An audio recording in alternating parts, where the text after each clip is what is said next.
This week in COVID, it's the NRL Yeary of Cleary, and in true Cleary fashion, the game looked tired and was put on indefinite hiatus. In these troubled times, we give thanks to the West Tigers for showing us how to smile again by putting BJ and Noffa on the same side of the field.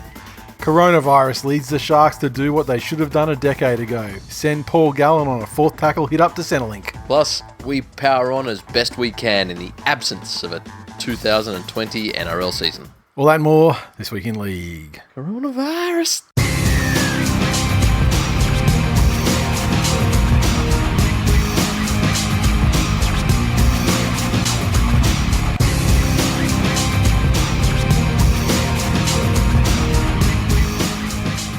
Welcome to episode 343 of This Week in League. I'm Nate. And I'm going a little bit fucking stir crazy. Already. Oh. Boy, have I got some bad news for you. It's going to get longer before it gets shorter. It's been really interesting seeing which of my friends and colleagues and associates are extroverts. They're the ones climbing the fucking walls at the moment. So, yes. No, I'm Jay. Welcome. So are you suffering, are you? Oh, I'm doing it tough. You haven't got little man at the minute, though, have you? No, I don't. So what do you find the most difficult part? The part that you can't act on swipes. That's rough. Fucking Dora the Explorer just jumped in there, fucking swiping. Yeah, or, people then want to do, like, virtual dates. It's what it's like. It's so that's like, you're having a beverage or something, like via Skype or Zoom or something. It's peak millennial shit is what it is. Yeah, unless they invent some kind of, like, USB peripheral that can consummate said date. Yeah. I am not. Which they do have, funnily enough. I remember back in the day. Like, when you're making your own PC towers and everything, and you had the, like the way you'd put a new CD-ROM into a computer, like slide it in on the big, rectangular block, and it'd slide in. And there was like a thing going around. It was like Photoshopped at the time. Like, it was called like what was it called? It was like FUF me or something like that. And it was like that, a fake thing with like a socket. No, no, they do have legit things these days. Oh, really? So it's just like a where you put a flashlight on. Yeah, okay. Yeah, like a souped up flashlight. And then there's an analog. Motorized shit. There's an analog somewhere else where you can, like, they can control. Yeah. I'll show you that. Yeah, there's a whole thing about it. Yeah, it's not the same though, is it? No, it's not. Basically, it's not even worth putting the fucking furry mitts on for it. No. Really? Exactly. It raises a whole lot of interesting questions though, like, like protocol questions, like, how much do you trust someone that? Yeah, because obviously you'd have like a certain amount of people that you've already fucked. Like, you don't have to do the first. You're not doing the first date thing with first dates. Yeah, so first dates are gone. Yeah, so then it comes down. Yeah, so first dates are fucking. Yeah. Well, apparently not. I mean. Well, so now I'm back in that terrible place of needing to fucking keep another human being happy because relationships are no longer disposable and easily replaceable. This is fucking terrible. Yes. And members episode this week coming right up after we finish this. A legendary story time from the past. One that hasn't been widely broadcast. Only mentioned to 10 people, select few. People at the tail end of a meetup or something. Yes. Yeah, it wasn't. I remember. I can't recall when it was, but it was. I do recall the general size of the crowd there, and it wasn't big. So just giving away the punchline of the story. Spoiler, anti-spoiler. That's not the punchline. The punchline is way better.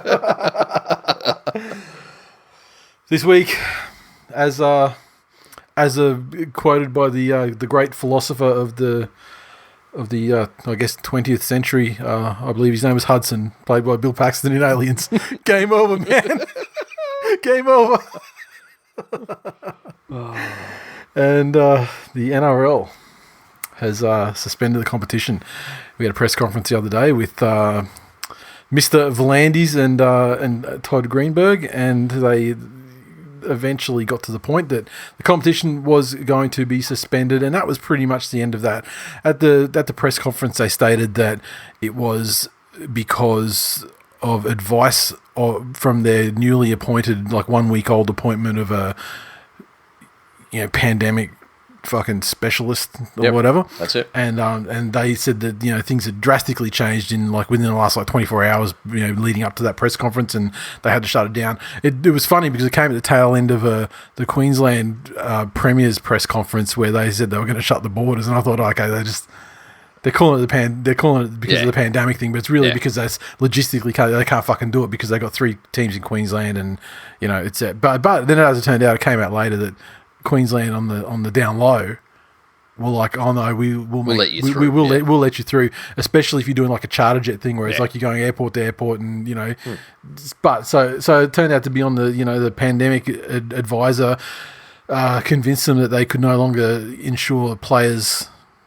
not contract the Rona. Yeah, and so it's shut down. Following that, they sort of started to release a little bit more information. They've got some outlined scenarios there, how the competition could resume with the earliest possible resumption on June 1st, and then July 1st, August 1st, and then the final line in the sand is September 1st. If we don't get something kicked off again by September 1st, then that's going to be it for the year. And with the September 1st one, I believe that it's a reduced 15-round competition, so everyone plays everyone. The 2 games that already happened have happened, and they count. So it'll be 13 weeks, and then the grand final is just before Christmas, December 20th. Yeah. Which is great, and I mean they can manage this. They can play the games at night and all that sort of thing. It's very manageable. And I saw that I don't recall the guy's name, and I don't have it written down, but whoever's in charge of Suncorp Stadium said, look, I'll be happy to host multiple Magic rounds if that would help, to get things through and things like that. So which although is great in theory, unfortunately goes against your goes against playing at night. I think his interjection and wanting to host multiple Magic rounds was if they could get it to a stage where they're happy to sequester the players somewhere all in one spot, and he wants that venue because the Gladstone solution was the previous sort of leader for that, and look, that actually had some support. I read an article, I was going to get into it later, but I read an article today on a site, and I just want to credit the site where I saw it. It was called League Whistle. I credit you for the story because it was a good story, but holy fuck, this site. I had this article up about Gavin Badger and his missus, right? And they're other business. Obviously, they're both primarily employed as referees. Yep. Then they've got a gym, which is like kind of their side hustle thing, which is their fallback. Yeah. And unfortunately, at the moment with the Rona, both things are fucking knocked on the head. Yeah, that's it. He said that he was a fan of the Gladstone solution, and he expected that would work perfectly well. Yep. And he said he's expecting at least 8 to 10 weeks off. But it was a good article, and you should read it. Go to League Whistle. The only problem with this fucking site is that I swear every time I moved the scroll a millimeter or clicked off something else and then went back to scroll to start reading it again, a fucking pop-up thing, subscribe or whatever. Yeah. Mate, if you want me to go to a website and 30 seconds into the website you want to pop that thing up and I'll go, look, yes or no thanks, great, knock yourself out. Man, I swear, just the time it took me just to read this article and think about it and looking at other stuff and get distracted, I must have popped up 25 times. Yeah. Settle fuck down, mate. Yeah. Fuck off with your digital Rona. Exactly. The site caught the Rona, so maybe don't go there, guys. Yeah, no. Or or wear, N95 fucking screen on your keyboard or something. So what else do we have here? Then obviously the big thing is there's way too much to fucking talk about with the implications because you've got staff layoffs or something, players stood down, how much the players going to be paid, what sort of pay cuts they're going to have. And I tell you today, I was momentarily, for probably 10, 15 minutes, I got very excited because I saw a Daily Telegraph tweet with a headline talking about the players like, fuck that, we ain't taking no fucking Yeah. cash with, you know. RLPA hires BJ. Yeah, spokesperson. we're not taking any pay cuts and everything. I thought, oh, great. One, that's fucking terrible for the sport that I love. But two, stepdad's going to fucking eat. And so I was looking forward to it. And then almost immediately, like, hang on a minute. We've been massively misquoted here. Fuck you, Daily Telegraph. Yeah. Retract that bullshit. And then you would have seen it. You would have got an email from the Panthers this afternoon, right? I don't know, did I? I got one from Manly, and I actually got one from the Tigers as well, because even though I'm not a member anymore for like the last 5-6 years, I still on a get database. I'm still on their email database. And I also saw a tweet from the Manly account as well about it.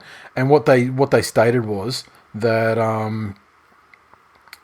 basically they sat down to very very productive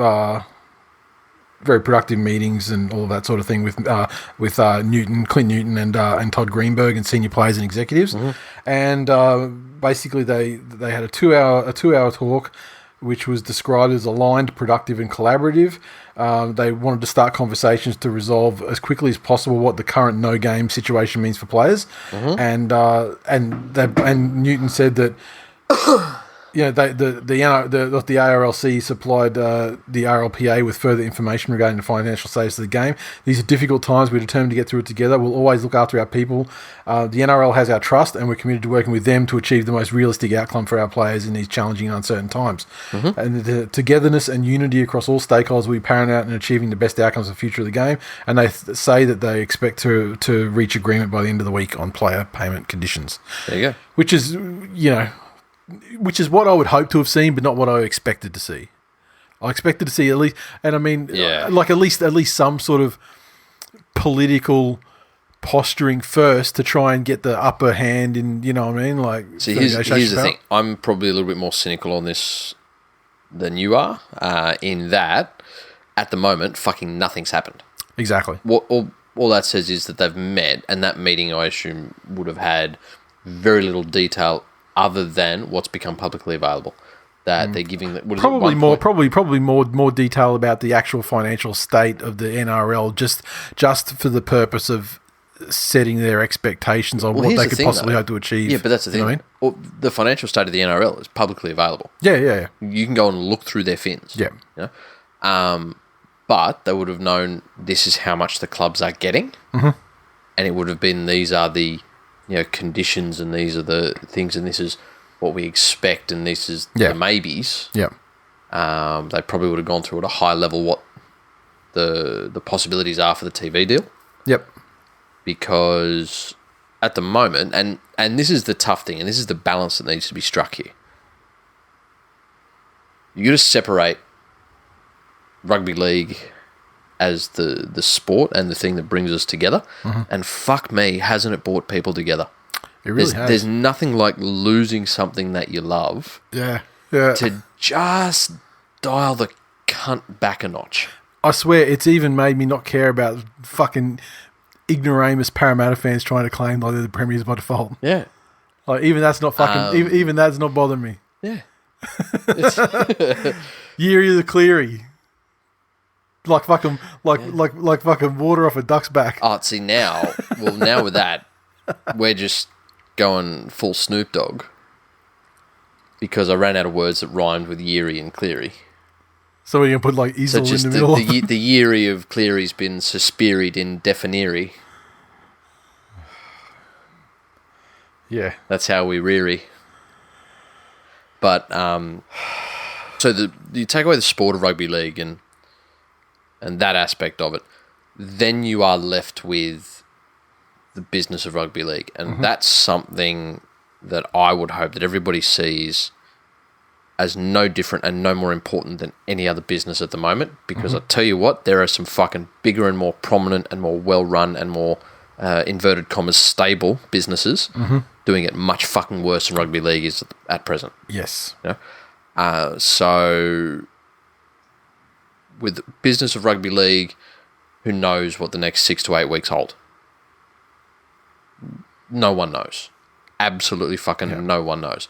Like, there's scary shit going on in the country at the moment. Like, apparently the Army Reserve have been mobilised today.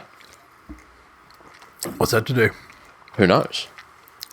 it might just be to make sure that there's extra hands on deck if they need to start helping and ferrying supplies to different places, or executing people who have coronavirus. Whatever, would be a great start. Or does it turn into?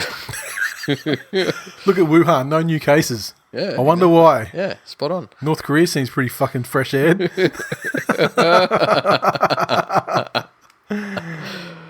Yeah. Do you want to fucking solve the problem, or do you want to fuck around? Yeah, exactly. That's all I'm saying. Look, the phrase isn't PC, but a solution that's kind of final.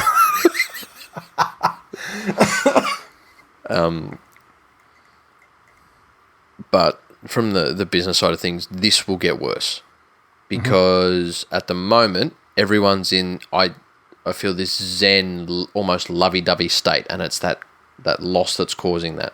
Yeah. So the RLPA is sitting there, the NRL's there, they've got some money, and we're going to give this to you to go through, but just wait till things start getting tight, and a few more of the fucking mouthpieces like BJ start coming up and talk about how they won't do this and won't do that and won't do this and won't do that.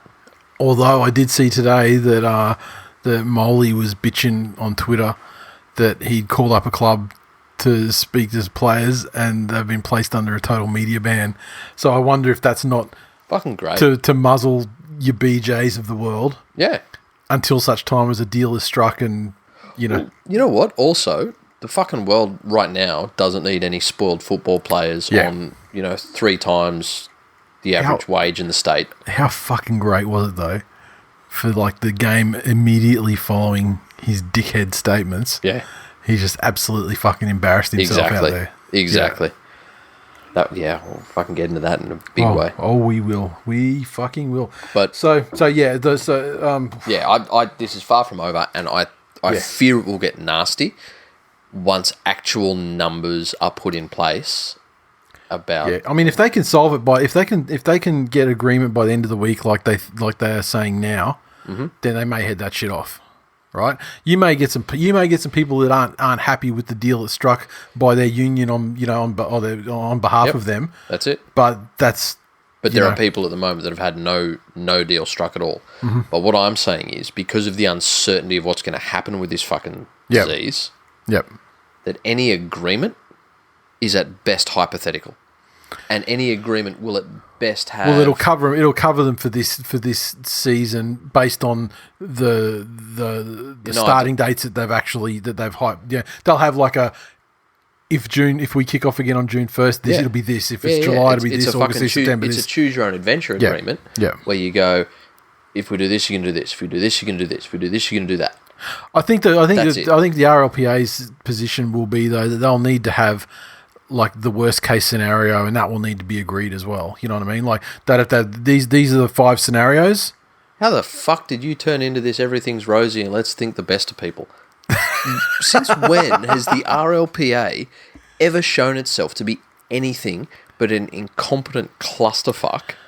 Look, I just feel that in times like these, I just feel that they'll actually want. The sport will prevail. Yeah, times like these, where people are bashing each other for toilet paper, where our true Aussie mateship spirit shows through. Oh, mate. People are fucking scumbags. Australia is a nation of cunts. Exactly, and that's what I'm saying. At the moment, there's no actual bad news, right? And even at the end of this week, when they get their nice little fucking hypothetical agreement, it's going to have a rosy option, and it's not until that. Yeah, but I think it also should. I think it'll have a rosy option, which is the if we start playing by June 1st option. Exactly. But then I think it'll have decrements. Yeah, 100%. Decrementing options. Yeah, that's what I'm saying. That go the 1st of July, August, September, and then if not September, then that means the season's a wash. Exactly. At which point, then there's the option here. This is the worst case scenario. If we don't play another game this year, you get paid this nothing. is what you're getting. I don't think it will be nothing, because I don't think they'll be able to go with them with nothing. I don't think, you know what I mean. But because then that is some kind of But then where does the money come from? Yeah, this is what I'm saying. This is where it gets unpleasant. Yeah, and I mean, if the NRL has 150 million there, then you wouldn't think nothing is. You know what I mean? I don't think nothing is an option. Yeah, no, I understand. Zero. I don't think zero is an option. I mean, a hefty fucking a hefty downgrade in money Certainly. there are going to be fucking haircuts. Oh, yeah, no, I mean, there's going to be haircuts if it's June 1. Like, there's, Exactly. without a shadow of a doubt. But the thing is, what you're then talking about, and this is where I'm saying it's going to get fucking ugly, is the NRL isn't realistically talking about the money that it's giving to players, because the NRL doesn't do that. The NRL gives the money to clubs who then filter it down to players. Yeah. So you then end up in a situation where the NRL is paying the clubs, and you have, like any other business, you watch the higher-ups Yep. will need to make sure that they get their slice. Yep. So then you end up with players versus their clubs. Yep. And that's where I'm saying it's going to get fucking ugly. Yeah. So this shit has a lot more levels to go. Oh, it potentially, and it the fact- definitely can, yeah. The fact that there's very little else to report on, I think, means that a lot of hearsay is going to get out. There's going to be a lot of, what I'm hearing is, or what this is, or what that is. And like the last thing you can do at this point is actually listen to like what journalists say. If you see anything that doesn't actually have if you don't see video footage of it coming out of someone's mouth, or you don't have like direct attributed quotes from a person that says these things, if it's like, I'm being told, I've heard, sources too close to the matter tell me, so that's all fucking bullshit. Anyone named Weedler, Kent, fucking, like, there's a bunch of them. Fucking hell. Yeah. But yeah, and so yeah, that's what I'm saying. Whilst the rosy option is still an option, I don't think it'll get that ugly. But then the more rosier options that drop off the table, the uglier it will become. Yeah. And look, I think that the NRL and clubs, they'll do whatever they need to do as long as they're just financially viable. Just like all they need is all they want to do is this is the problem with the sport, right?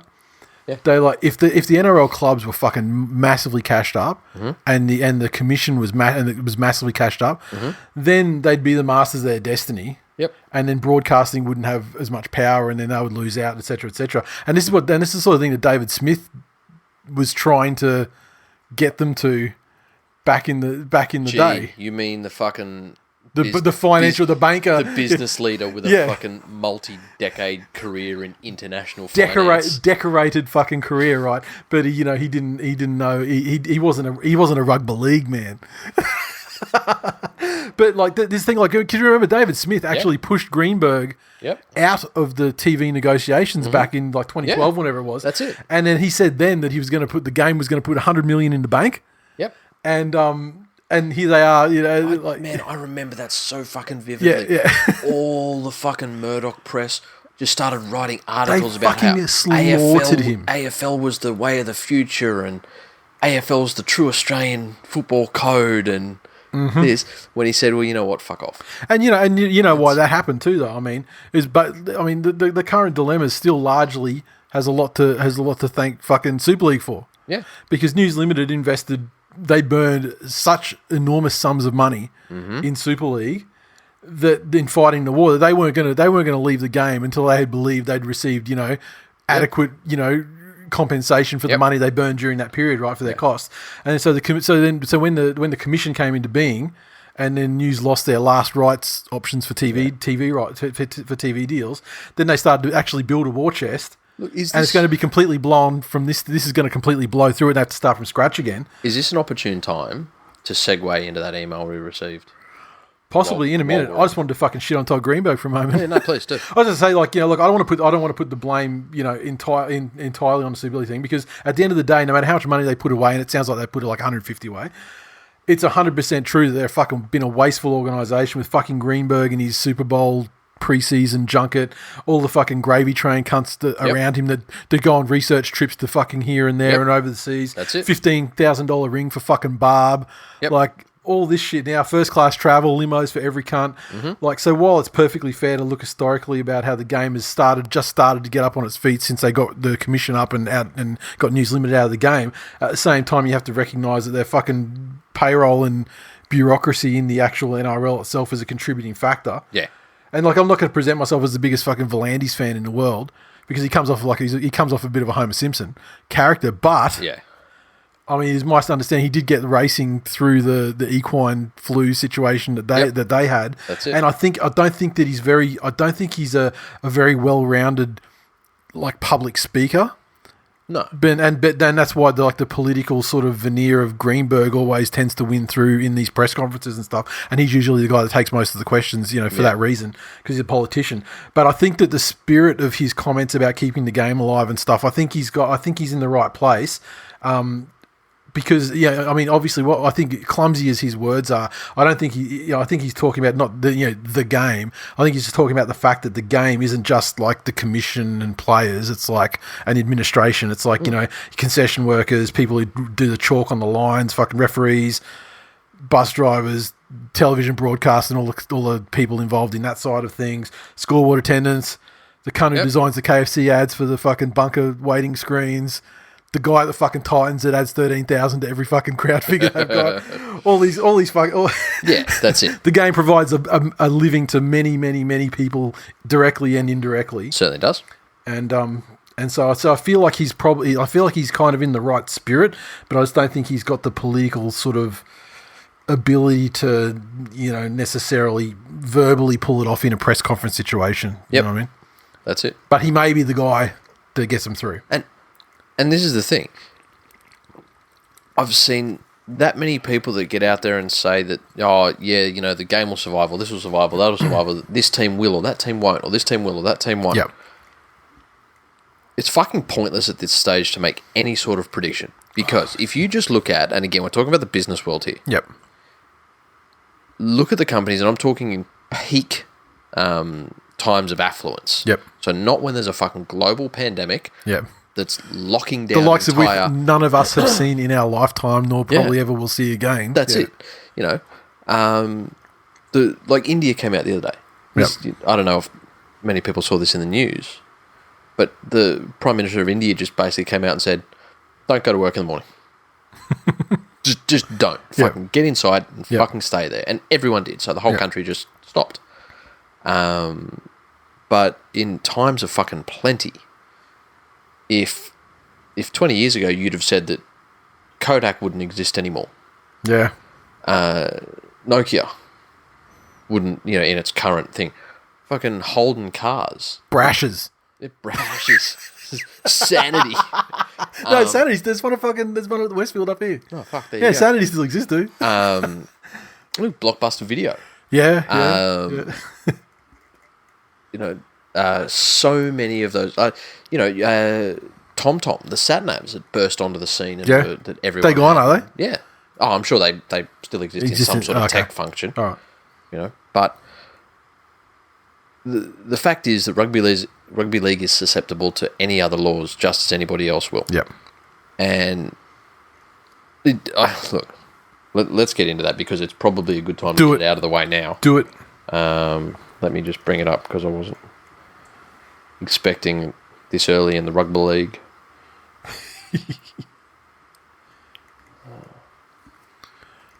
But while you're doing that, I'll work on some mailbag stuff because I forgot to add some files to my document. So you start talking about the numbers. This is going to get dry with numbers, fellas. Oh no, it's not going to get fucking dry with numbers. It's going to get dry. Got some very fucking good points today from a fucking staunch supporter of the show and somebody who I would recommend is worth a follow on Twitter, just simply for his stance on world favourite boy Elon Musk. I thought you were going to say Pasco. No.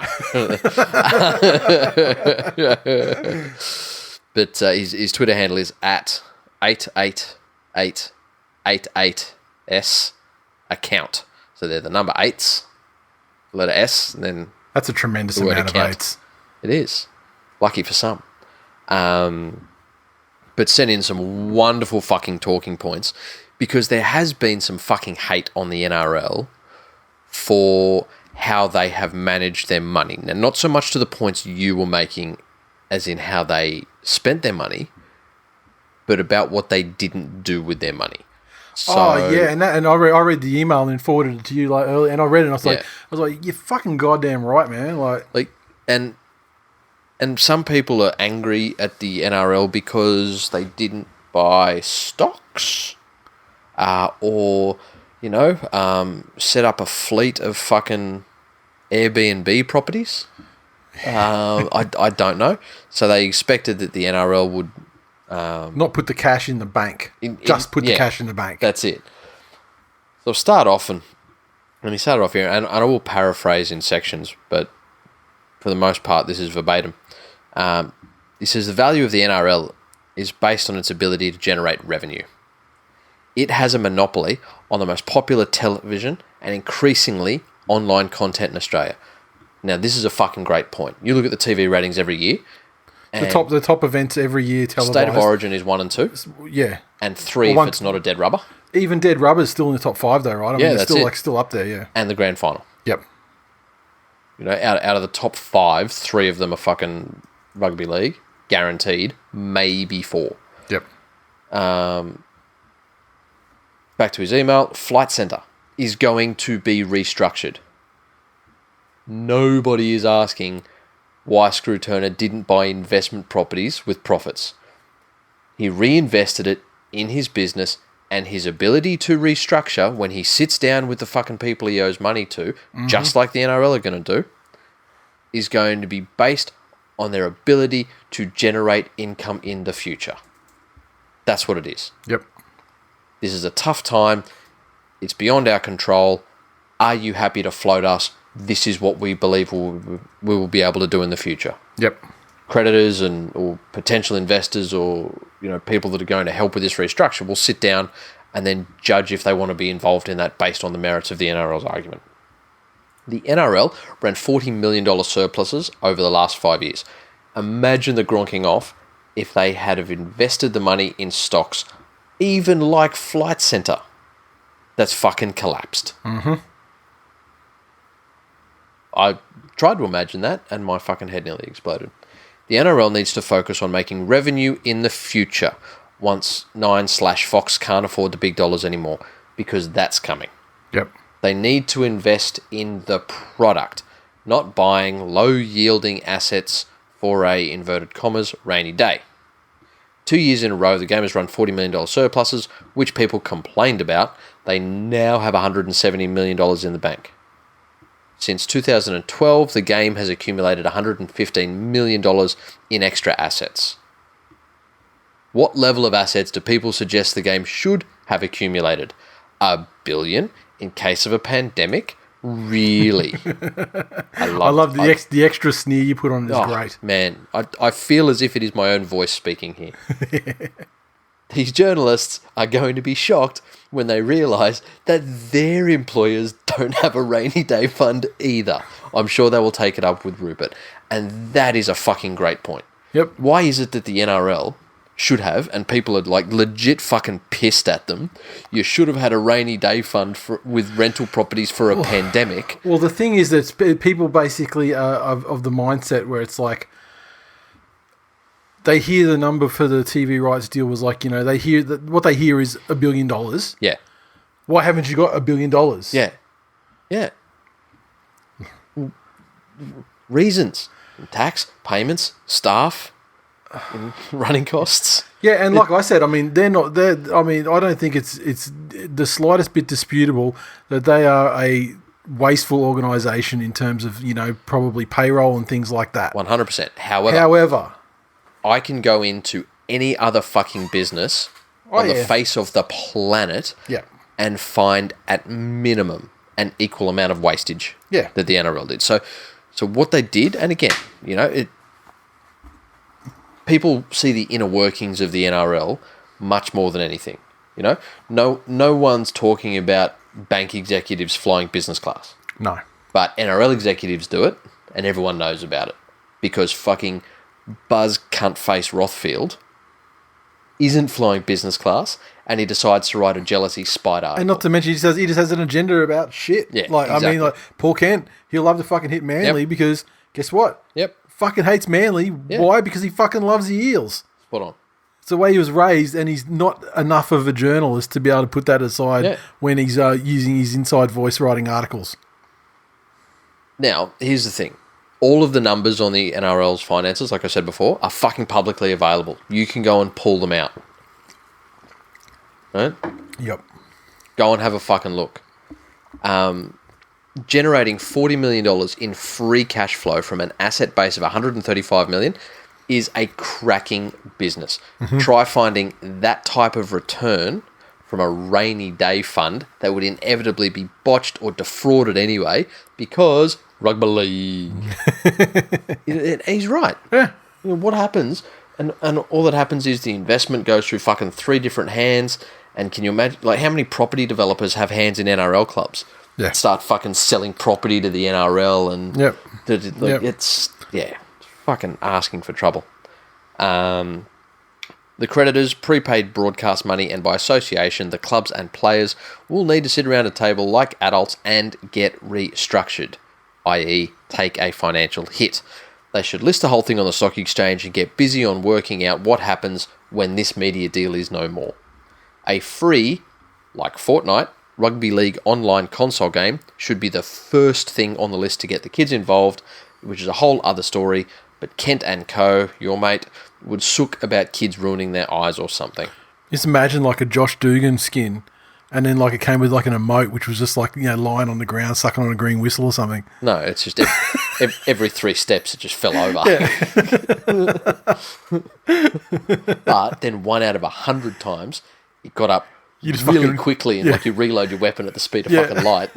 And I'd like to thank you for putting all of that in there because that beautifully sums up in a way that I can't the position of the game.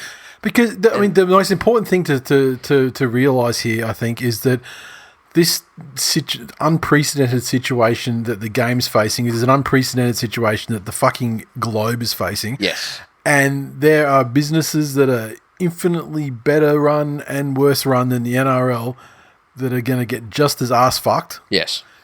Through no fault of their own. Because, I mean, you can talk about planning and all this sort of thing, but you can't plan for... Like, this is like the unplannable thing. This is not like a fucking a fluctuation of 10% in the stock market. And I'll tell you what, it is in all of the club's best interest to take whatever is on the table to remain. Because then the other option is if you don't agree to it, well, then the NRL basically just says, well, okay, we can't afford to do anything else. You now need to take this through the legal system to get whatever else you think you're entitled to. Yep. At which point the game still exists, but the organisation and the competition does not. Exactly. And if you think it's going to get put back together again in time for you to have a season next year...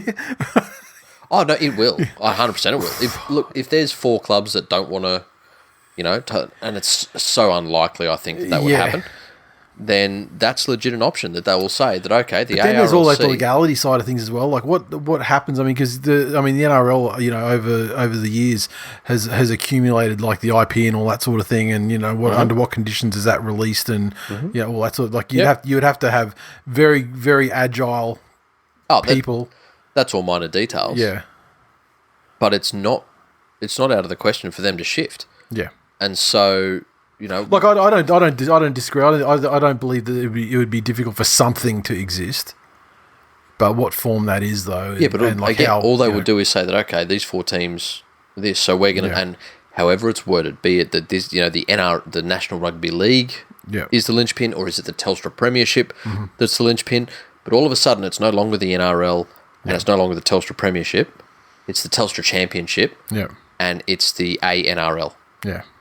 And so you 4 that don't want to, that's fine. You're still part of the NRL and the ARL, but these other clubs are now part of this, and this is what we're doing this year. Yeah. So for a very topical analogy, it's like, for example, if I had an amazing fried chicken restaurant that made delicious fried chicken and dipped that shit in chili fucking magnificence. Blue cheese sauce. To fucking bless the anus of podcast hosts around the city and their guests. And wonderfully fucking well-spirited visitors from interstate that had their concerts cancelled. Yes. And let's say that they were in partnership with another chain. And you could be potentially describing Semi-Phoenix activity, so no. But yes, the NRL would be back serving spicy chicken under another name. Another name, very, very quickly, and hopefully quicker than we think. Yes. Hopefully before hopefully by the certainly before the Rona pisses off. That's it. Because I could do takeaway. Yes. So thank you for that, Mr. 88. I award you how many eights? 88,000. 888 eights out of 10 for your email. I appreciate it. I saw it come in and I thought, oh, fucking stepdad's going to love it. 5 eights.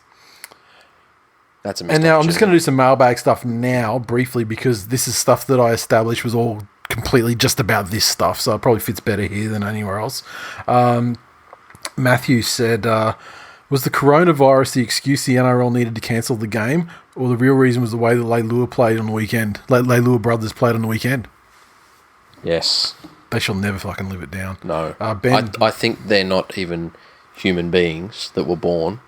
I think fucking 20-odd years ago, Mrs. Leilua ate a bat and fucking sneezed and just kept the things warm and then eventually clothed them and fed them because they are fucking walking Ronas. Actually, I'll do that one later. Nathan said, will the NRL 2020 Corona off-season player scandals break through the Corona news? Look, honestly, I think the scandals are going to be of a lower level because physical contact is not going to be an option. You know what I mean? Like, if it is an option, it's a massive crisis. But unless they're locked in with a significant other already, that's it. What you're going to get is potentially a lot of fucking dicks on WhatsApp and Snapchat and stuff like that. There is going to be some. There's going to be some penis out there. Yes, guaranteed penis. And again, I wish I was as fucking. You're such a pessimist. This is great. You're the candle lighter.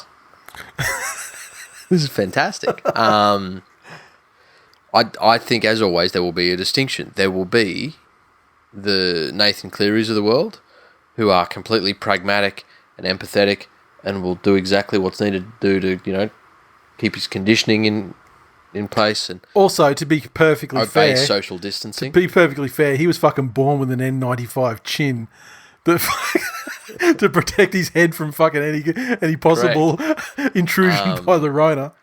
The ones I'm worried about are your fucking, your Blake Fergusons and Josh Addo-Cars, who seem to fucking make dancing doof videos together. Kalen Pong is another one of these motherfuckers. Yeah. Who's fucking Ponga in it? Oh, geez, his TikTok is fucking AIDS.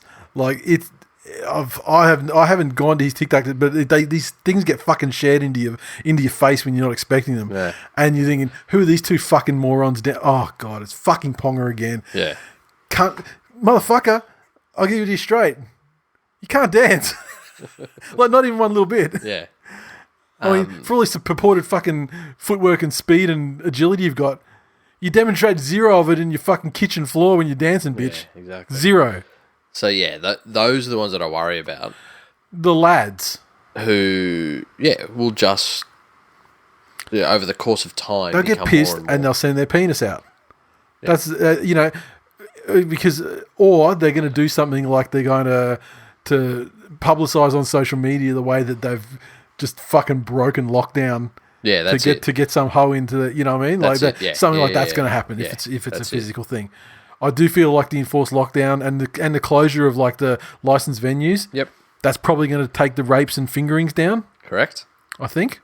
But cooped up in a lockdown situation with significant others may increase the DV side. Swings and roundabouts. You know what I mean? Yeah, okay. So. Hurry up with that Levi, vaccine. I hereby declare the shark should be removed from the comp as punishment for ScoMo being a complete helmet. Here. Yeah. He's not a fucking good human, is he? I think look, if it wasn't such a high stakes fucking death producing situation, honestly the irony that Scotty from marketing can't market fucking shit that he's trying to sell at this point of time, and Peter Dutton stopped the boats, can't stop fucking cruise liners full of AIDS. I mean, dead set. Those two things that those two cunts hang their hats on happen to be the things that they're failing with drastically at the moment. Yeah. It would be funny if it wasn't fucking killing all the boomers. Oh, some of them. Ryan said, does anyone else think it's kind of fucked up that everyone only has 2 minutes to live, but the timer resets every time you take a breath? Or maybe I'm just spending too much time alone. Interesting. Jordan said, a generous fuck you to the dirty cunt who ate a bat for all of those who have been made redundant by this thing. And Conan. I have a question for you after this, but his question is, when the looting starts, what do you target first? And what is your unwieldy weapon of choice? For example, bat with nail through it.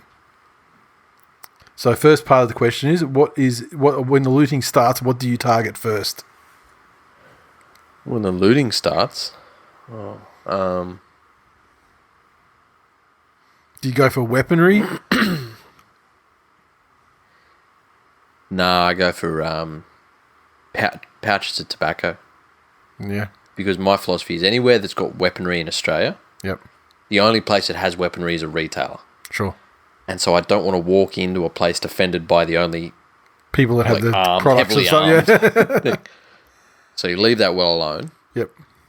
But if you control it, like prison rules. Yeah, that's it. Okay. So if you control the backy, Yep. then you can send, fucking 50 junkies at Get him with the promise of a durry afterwards. Yep. No, that's smart. I'm liking it. Yeah, that's it. And your unwieldy weapon of choice would be? Now, I've seen the Mythbusters on this. Okay. And I think it's the ninja sword. Why ninja sword? Are you talking about like a katana or like a shorter one, or? I just said ninja sword. Yeah. Can we just... that's why I wanted to know why you said ninja sword as opposed to samurai. Can we just respect the fact that the Olympics are cancelled? Okay, so why a sword? Why?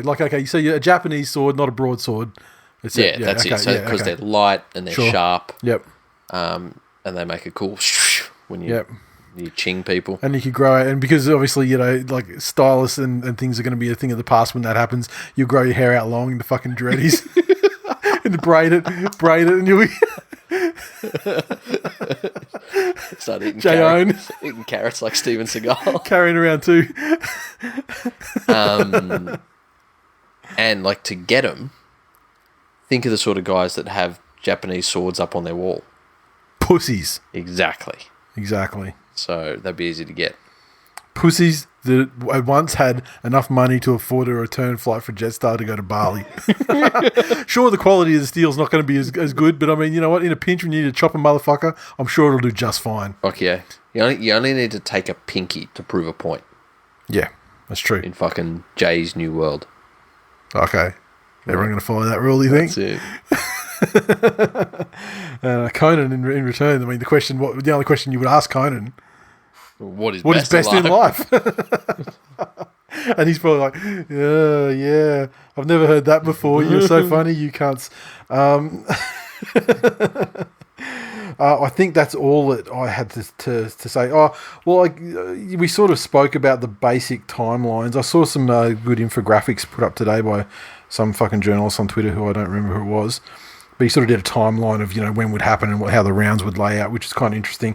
If it were the earliest timeline, the June 1st return, we'd get Origin in there between it would be Wednesday, August 12th in Adelaide, pending availability. Then you'd get Sunday, August 30 at the SCG. Then you'd get September, Wednesday, 16 at Suncorp. Yep. That would be Origins. And then you go through and you got the worst case scenario, which is obviously pushes it all back. I mean, they seem very intent on, for the reasons we mentioned earlier, on making sure that Origin happens. Yeah. No matter what the state of the season. That's it. If they had it afterward, then, so be it. But holy fuck, it'd be hot. But look, I'd be there for it. But yeah, otherwise, I think that's about it. Did you have anything else you wanted to say on this whole matter? We could talk for fucking 3 hours just on the various ramifications of this shit, honestly, but I think, And you know what? I'm sure we will. This is the thing. yeah. We're going to be here. And we're going to be starving for content. Yeah. So we will talk. So, like, I'm even if the fucking let's be frank, Army reservists. Yeah. If they're Chocos, as I believe they're known. I can get through them. Yeah. I can fucking stealth it over here and Why record. would an army man who does a weekend a month, they literally have two days a month more army training than you do? Yeah. You think of it that way. So you would have to say that the Well, you know, even the fucking actual army ones end up just only being useful as fucking Microsoft shills. So you're gonna say being fucking dildo receptacles. yeah.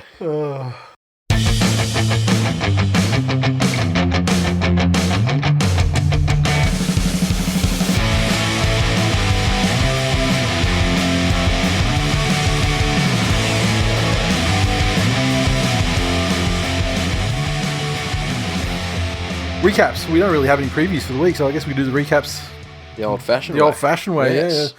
So Thursday night, we kicked off with the Cowboys 24 defeating the Bulldogs 16. The Cowboys 24 came through tries to Cohen Hess, Scott Drinkwater, Ben Hampton, and Jason Tamalolo. Holmes 3 of 4 conversions and a penalty goal. The Doggies 16 came through tries to Lachlan Lewis, Renouf Tomaga, and Christian Crichton. Wakeham 2 of 3 conversions. Yeah. Valentine Holmes was a lot. He had a much happier game this last one. He did against a much poorer opponent. It was, but I mean, you can certainly see the graph. Mm-hmm. You know what I mean? Yep, that's it. It's pretty apparent that the Doggies are going to live and die by what's happening in their halves. It was the same last week, and it was blaringly obvious this week. For 4 tackles a set, Yep. they look, to have energy, and they got guys that can punch up the middle, and then if they spread wide early, there's guys on the outside with a little bit of pace and footwork, and you've got your hoppers and those guys. But for last tackle options, or to set up last tackle options, they really need a fair bit of work there. And Lachlan Lewis was a great example of that, where he comes in and to start with, he's fucking booting 40-20s and doing all the right stuff in the set, but then to finish things, he's kicking it dead and giving away 7 tackles. Yep. And he's a very young half. And seems to be still running on that fucking youthful exuberance and energy. But that team needs a calmer head. And it's just there's a lack of creativity in general. Yep. When the most high percentage move that you have in your repertoire is a short ball to a back rower running a good line, on the edge of the ruck. Yeah. That's great. When you back row, when your back row is not fucking kids, exactly.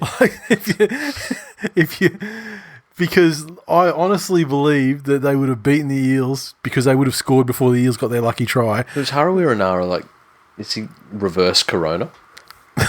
He's reverse. What's that Drake meme? Where it's like boomers, kids. Yeah. I guess in that respect, Topical Drake. Yeah, very, very topical.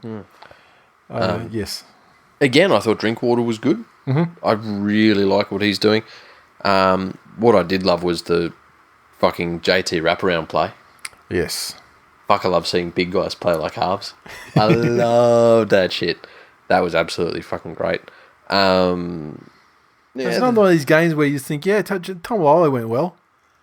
Fucking like history making, like week in, week out. Yeah.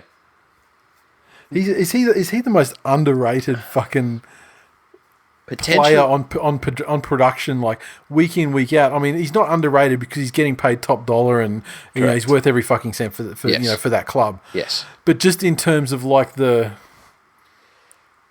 potentially unpopular, like Kalen Ponga gets more fucking hype.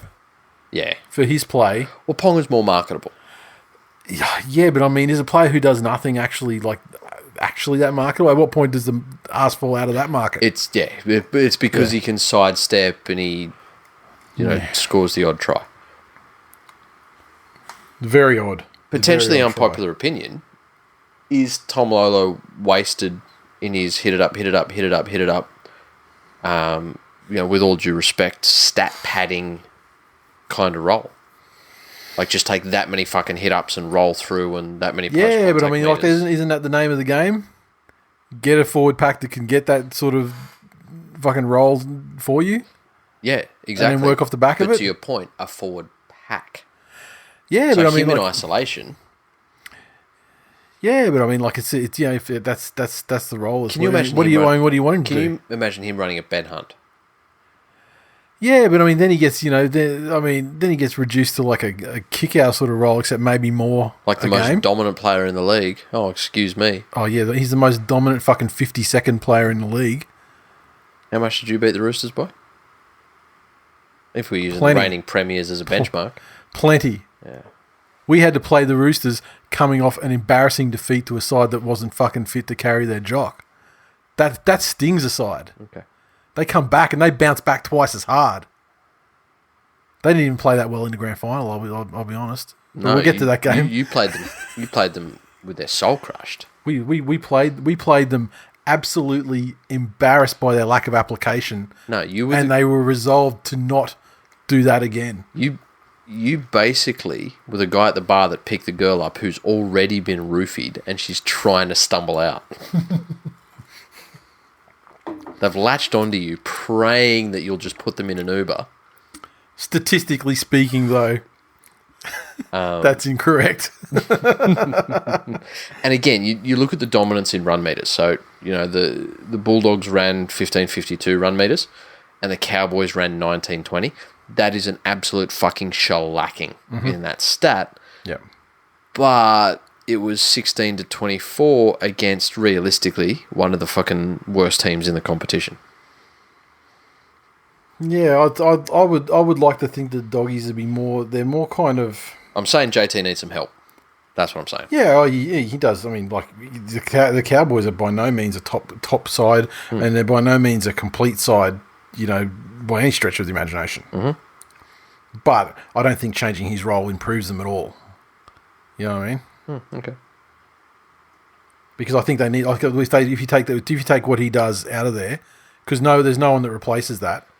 No, there's not. There's no. They're talking maybe replace half of it. Yeah, but I don't think you're gaining anything. What I'm getting at is put him in a situation because all of the meters he gains are fucking hard earned.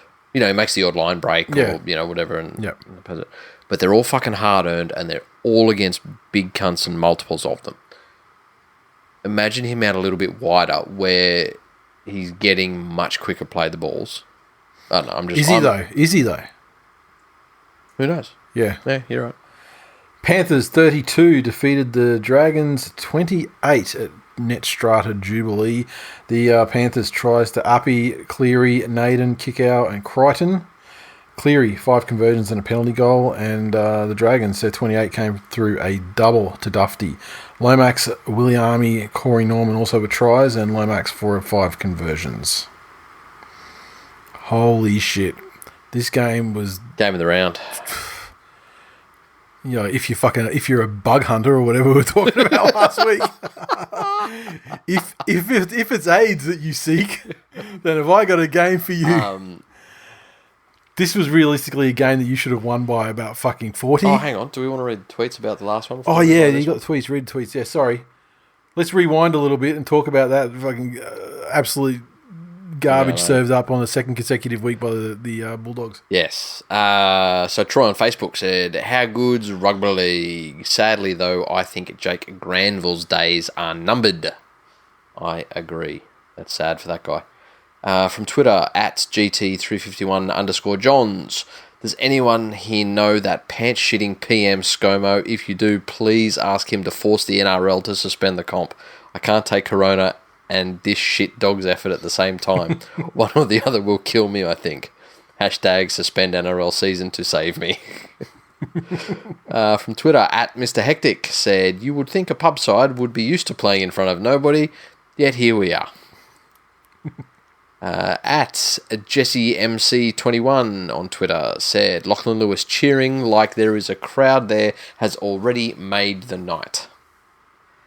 On Facebook, Graham said, dogs are learning about the bad DWZ here. Fucking didn't they what? He did give him a bit. I've said, yeah. Nathan on Facebook said, I know all the commentators jizz over him, but holy fuck, Tom Lolo is a beast. Pity it's the year of Cleary, so no one will be talking about him. You are indeed right.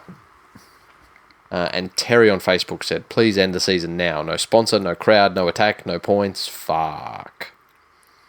It's terrible to think that at the time he made that comment that the season wasn't going to be definitely shut down. Yeah. Like to lose hope two games in.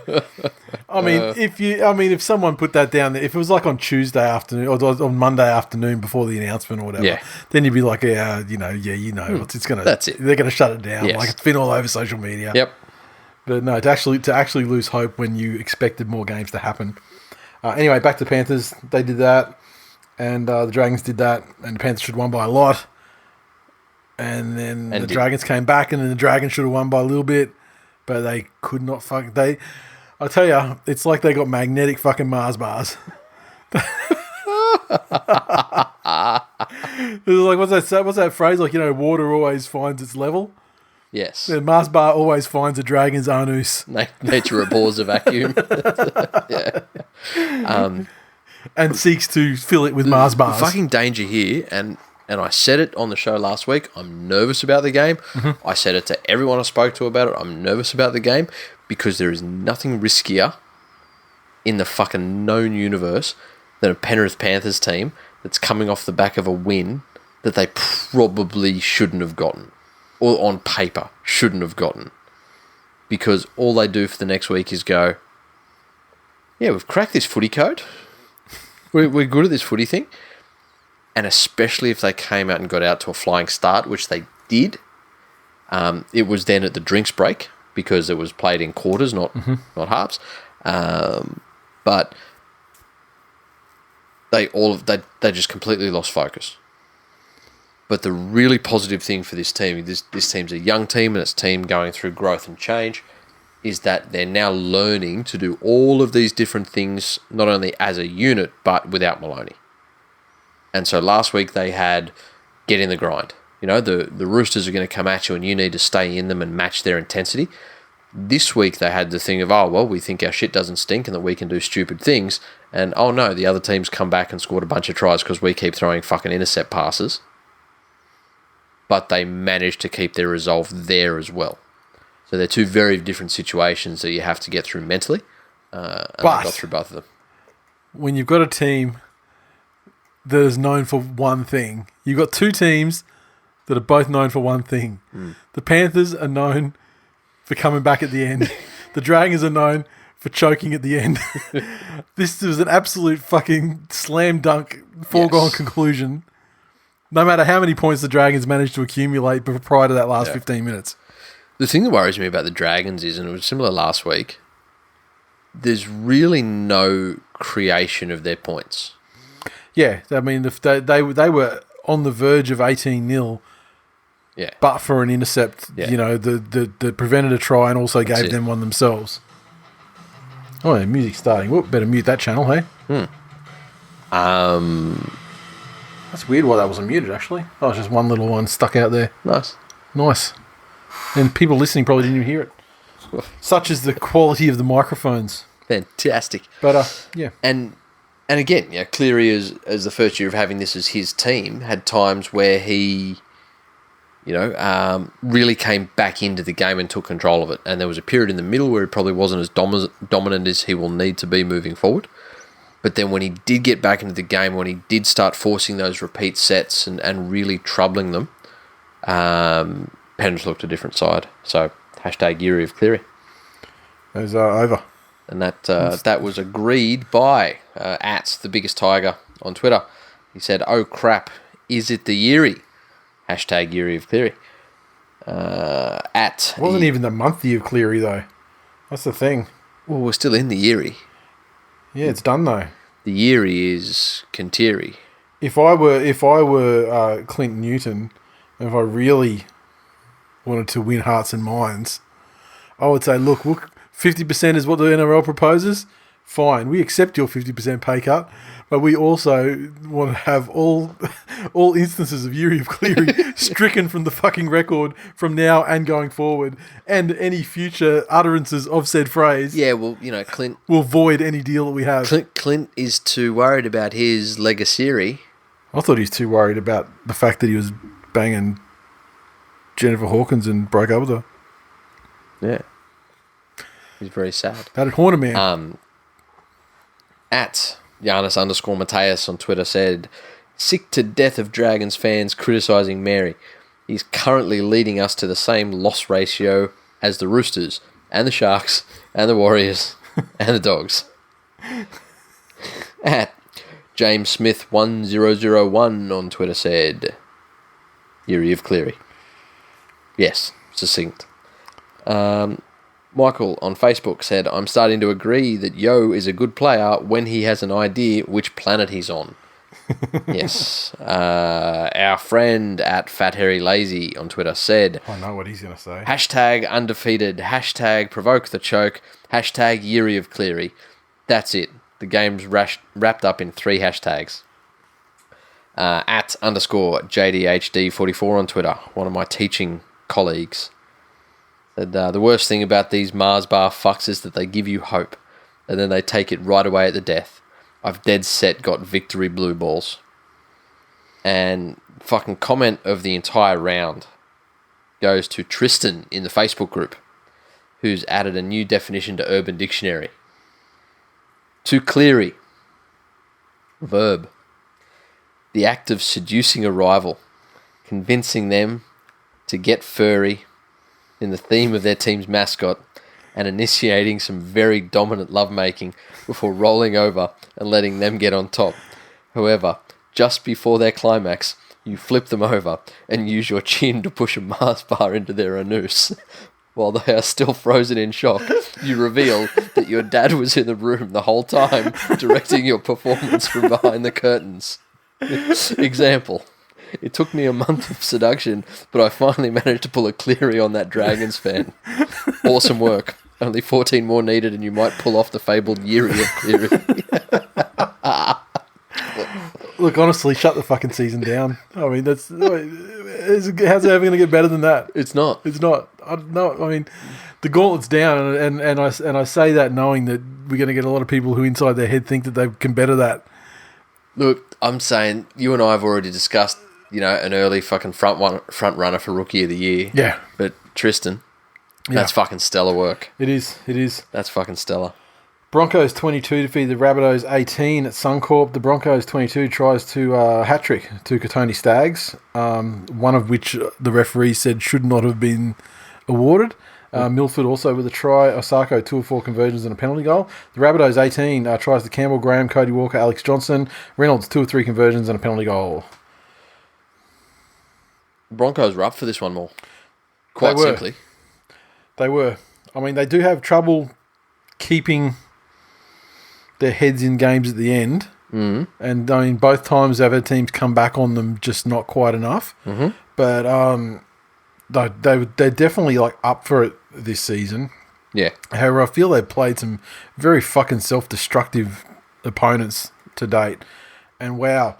Yeah. If we see rugby league again in the near future, Latrell will not be fucking fullback, surely. No. It almost makes me think that Wayne is just it's the master stroke of paying for a certain amount for him now. Yep. All right, you can be fullback. Yep. Watch him prove that he's utterly not up to fullback. Yep. Put your real fullback AJ in there. Yep. Latrell goes to the centres. And then at the end of the year, obviously the Corona thing is a big fucking contractual fucking, hammer anyway. But, assuming Corona didn't happen. Mm-hmm. And then Latrell has to sign on for centre money. And chastened Latrell money because he's not going to be the fucking... Yeah, he's not the superstar. Yeah, he's not the superstar fullback that he thought he could be. Yeah. And look, when you say it like that, it's super fucking obvious. Mm-hmm. It doesn't work if you have James Tedesco in your team, because that means in that scenario you're also wasting James Tedesco, which is a bigger sin than anything Wayne Bennett's doing right now. But then you look at the fact that Wayne kept AJ in the side and was bringing him in. Yep. Because how many other clubs, if your fullback came, Greg Inglis came back underdone. Yep. But we're still fucking Greg Inglis. Yeah.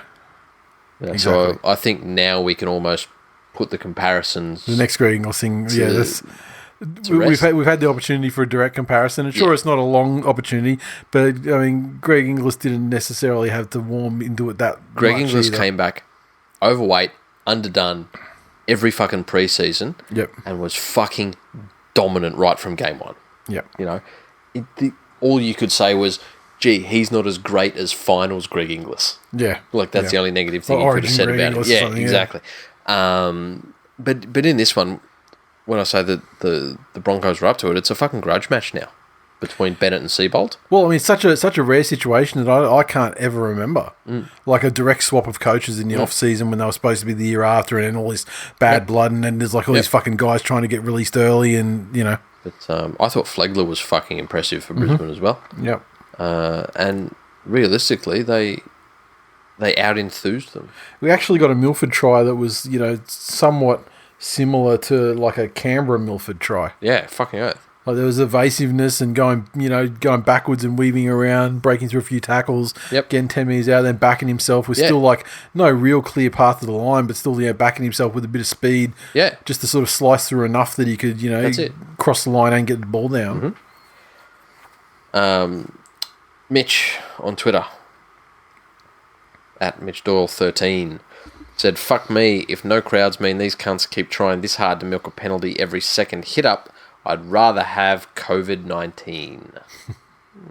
Yeah, the thing about the no crowds, I guess we haven't really had a chance to speak about that because it was the first weekend of it. But the thing about the no crowds that I liked, and I came to this conclusion during the Cowboys and Dogs game, is that you can have these teams that are playing like fucking frittatas, but the collisions sound like Origin. Yeah. I mean, it just automatically feels like intense. Yeah. More intense. Yeah, fucking good. At Life of Ty on Twitter said, Bennett coughing like nothing else, hashtag Corona time. Chris on Twitter at CPMC87. Not sure what everyone is on about with lack of atmosphere at NRL games. My dog is still hooked, and he sent us a lovely photo of his dog watching the footy intently as a motherfucker. So that one's in there for you, Cleaver. Whinging dog cunt. Cruzy on Facebook said, Bronx forwards were strong tonight. That's what won the game. Jason on Facebook said, woo, we've got a recognised half this year. Next minute. Didn't that suck? Did you see what came of that? Who was that? It was like an AC joint or something. I hadn't even looked at injuries this week because I didn't look at injuries, and the reason why is because like if some cunt's out for a season, what does that fucking mean? Yeah.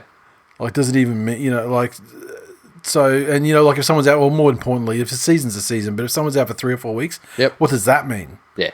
I mean, it's probably out for no weeks realistically because we're not going to be back in not at all 4 weeks, let alone 8 weeks, 12 weeks, whatever it is, That's it. So, I'm the same. I didn't really look at injuries either. I just feel like anyone that suffered an injury is probably going to be right by the next time we see him anyway. But that's shit for Brodie. It is. Just in case. Yep. The Raiders 20 defeat the Warriors 6 at Seabus. The Raiders 20 tries the Whitehead, Soliola, Simonson, and Curtis Scott. 2 or 4 conversions to Old Teary Eyes, and the Warriors try to Nicarima, a penalty try no less, and a conversion to Harris Tavita. So poor old Warriors, they've sacrificed their relationships and whatever in a piece to give us a second game. And so the referee said, all right, you poor cunts, have a free try. We'll give you one because we don't want to see such hard-working battlers like yourselves blanked 2 weeks in a row. For the amount of possession they had, Like it's just it's a tale of efficiency. You know, possession was close enough to equal. Yeah. A couple of percentage points. Canberra completed fucking horribly. Like for the whole game, they completed And that's 68. the reason. That's the right reason why it was as close in quotes as it was. Yeah. But Canberra just did far more with the football when they had it. Like they had 46 fucking tackle busts, for God's sake. Yeah. That Canberra team is just in a nice little groove from last year. They lost a lot in players, but I think they've lost less on the field than they did in players, if that makes sense. Yeah. You know? Name brand. They lost a lot of name brand value, but in actual talent that they're putting on the fields, And based on weekend performances, how many of them would you want back? Yeah, you wouldn't want any of them back, but at the same time, I don't think Canberra are going that well. Like this week, I think, I wasn't that impressed. I mean, they were pretty slow to get started. And like with the statistics you mentioned as well, I mean, they should have, scored, maybe not double, but they should have scored a lot more points. They should have, but again, they completed horribly. The handling was and that could have been just getting dragged into the Warriors thing, because that happened last week as well to an extent. Yep. What do you got in the tweets? At Warriors Suck Balls on Twitter. Once again, for about the 10th year in a row, his handle is so fucking appropriate. Correct. Maybe he's like the rugby league messiah, and all he needs to do is change his fucking Twitter name. Warriors a choice, bro. Yeah. Warriors, for fuck's sake, they are bad on attack. One-dimensional play won't hook any New Zealand Union fans looking for a thrill. Still need a replacement for SJ and a good hard-running prop or two. Here comes the spoon. Do. Spoon, spoon, spoon. Here we come. I don't know the tune of whatever song that is. So there you have a spoken word version. Or a William Shatner version. At King Levius on Twitter says 2020 is fucked. First the bushfires disaster, then the floods disaster, and then the Kobe disaster, then the COVID disaster, and now the Warriors disaster. When will it end? It will end on December 31st at 11:59. And 59 seconds. Dumb cunt. Devon Head from Facebook said Kenny Rogers would rather die than watch the Frittata Cup. Ian on Facebook said nice of Canberra to let them score in the end. James on Facebook said Blair is so fucking past his use-by date it's not funny. And Josh on Facebook said Curtis Scott was taserfying. Ha ha. I feel you need to tighten the screws on the... Maybe just turn the quality control dial just a touch up. Raise the bar a little bit, will you? You can count on Warriors Suck Balls and Levius. Ian will always comment on Canberra games. Yep. Raiders fans are quiet as motherfuckers. Well, they were pretty vocal until the end of the grand final. Correct. So they've all gone into fucking hiding.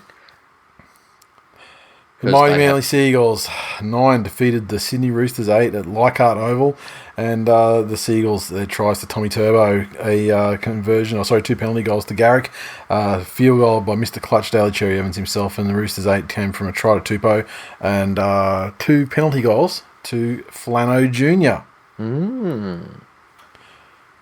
Match of the year so far in terms of two teams just fucking up for it, and the Roosters, man. They should have fucking won the game by more than a try. Correct. But for the fucking superhuman heroic efforts of Tommy Turbo. And in particular, I mean, that fucking Kiri try that he stopped. Mm-hmm. Just that never quit on a play sort of thing. How many times did you see a try being scored where the player's sort of improving the position? Yeah. And the other team, they'll kind of jog through to stop them putting it under the sticks or cut them off at some point. But not try and But they're not like determined like fucking to the death to fucking knock the ball free and fucking save the game, really. I mean, just incredible fucking effort. And I mean, when you're playing against Teddy, who's in good form, and you fucking have it all over him in a game, I mean, it just shows how fucking well you're doing. I mean, for the Roosters, that's the problem. I mean, like the Manly performed pretty much exactly as I expected. I would have liked to see more points, but I mean, at the end of the day, it's the Roosters who are supposedly a defensive side. But the Roosters, they didn't get a lot out of some of the guys that they ordinarily would have, and I don't know if that's particularly well contained. But for as much as he was second to Tommy on the day, all they really had was like whenever Teddy was like around the ball. Yeah. Like he would invariably give them a pretty good run, if not off a kick. He'd give them a pretty good run, like 2 or 3 tackles in or something, and sort of get them up moving in the right direction. Yep. He was the guy that was anything that sort of happened for them kind of happened, down towards the left hand side, and he was the one that would kind of start that off or be a position in that play. Yeah. To me, it looked like the only 2 Roosters that are in there putting in were Teddy and Letters. Yeah. And they were their usual selves. Cast your mind back to when... You remember when the Roosters had all of the fucking... Like it was the dog year? Yep. And Pierce was gone. And they were legit favourites that year to come through and win the competition. Yep. But you took Pierce out, and then they had a bunch of other injuries, and these things happen. And it was just one of those generally cunty years where off-field stuff was so dominant. Yeah, but the thing that hurt them was that their senior players, and that's the Daniel Tupus of the world, and those level guys, didn't stand up and drag the younger guys with them, and that's almost the vibe I get out of the Roosters. This week. Last week it was, they came out with that Roosters intensity. They might have had a longer pre-season, and some shit just wasn't sticking for them. They were just a little bit off. Yeah, I felt like I just felt like that game last week, it was like they expected to win. Yep. And so they weren't like fully putting maximum effort into everything. Yeah. And because they were for 14-8 for about 15 or so minutes to go. And so I just felt like they were kind of cruising a bit.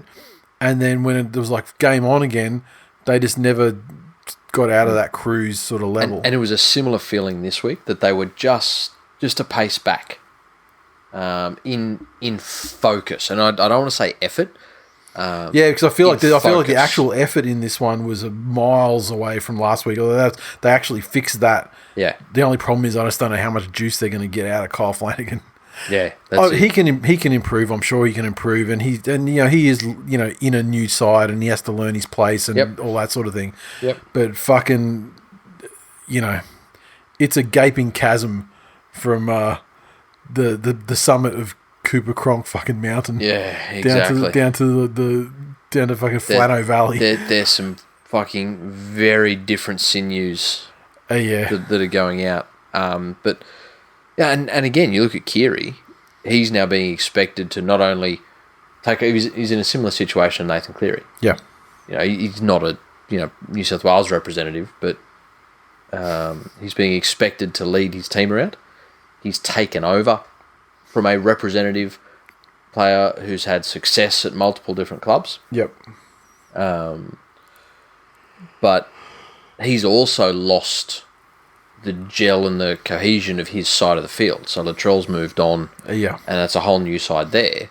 But having said that, that was for the Roosters. That's where it all happened. I mean, he almost scored that try down that side. Most of their breaks or like territory raids, from like in between the 30 to the 30, happened down that side. But again, hypothetically, you throw Latrell into that situation, just in his old Roosters centre job, Latrell, when he was switched on. The side's 100% more dangerous. Yeah. Yeah. Great win, and Mr. Clutch, Cherry Evans again with another fucking field goal to win a game, which I believe is the record by a significant... Was he want a cookie? It's his fucking job. Yeah. Be a fucking half. And he performs it with fucking excellence. No, do you know what he doesn't do with fucking excellence? Captain's challenges. Well, he was like one of pretty much the only guy in round one that actually was successful with the Captain's Challenge. I know Nathan Cleary was as well. But I don't know if he was in round one. When did our game happen? No, round two. Yeah, so this is round two we're talking about. Yeah, I was saying like in round one he was like pretty much the only successful Captain's Challenge, pretty much. Certainly before Sunday. Okay, so before their game, he was. Again, a successful Captain's Challenge. That's just doing your job. In round two, he challenges something where the two fucking possible outcomes of the Captain's Challenge are Captain No, Challenge no. fails. No, this is Captain Challenge fails. You've revealed yourself as a fucking commentary slut. As a what? As a fucking commentary slut. Because the commentators, fuckheads that they are, don't understand what the fuck is going on.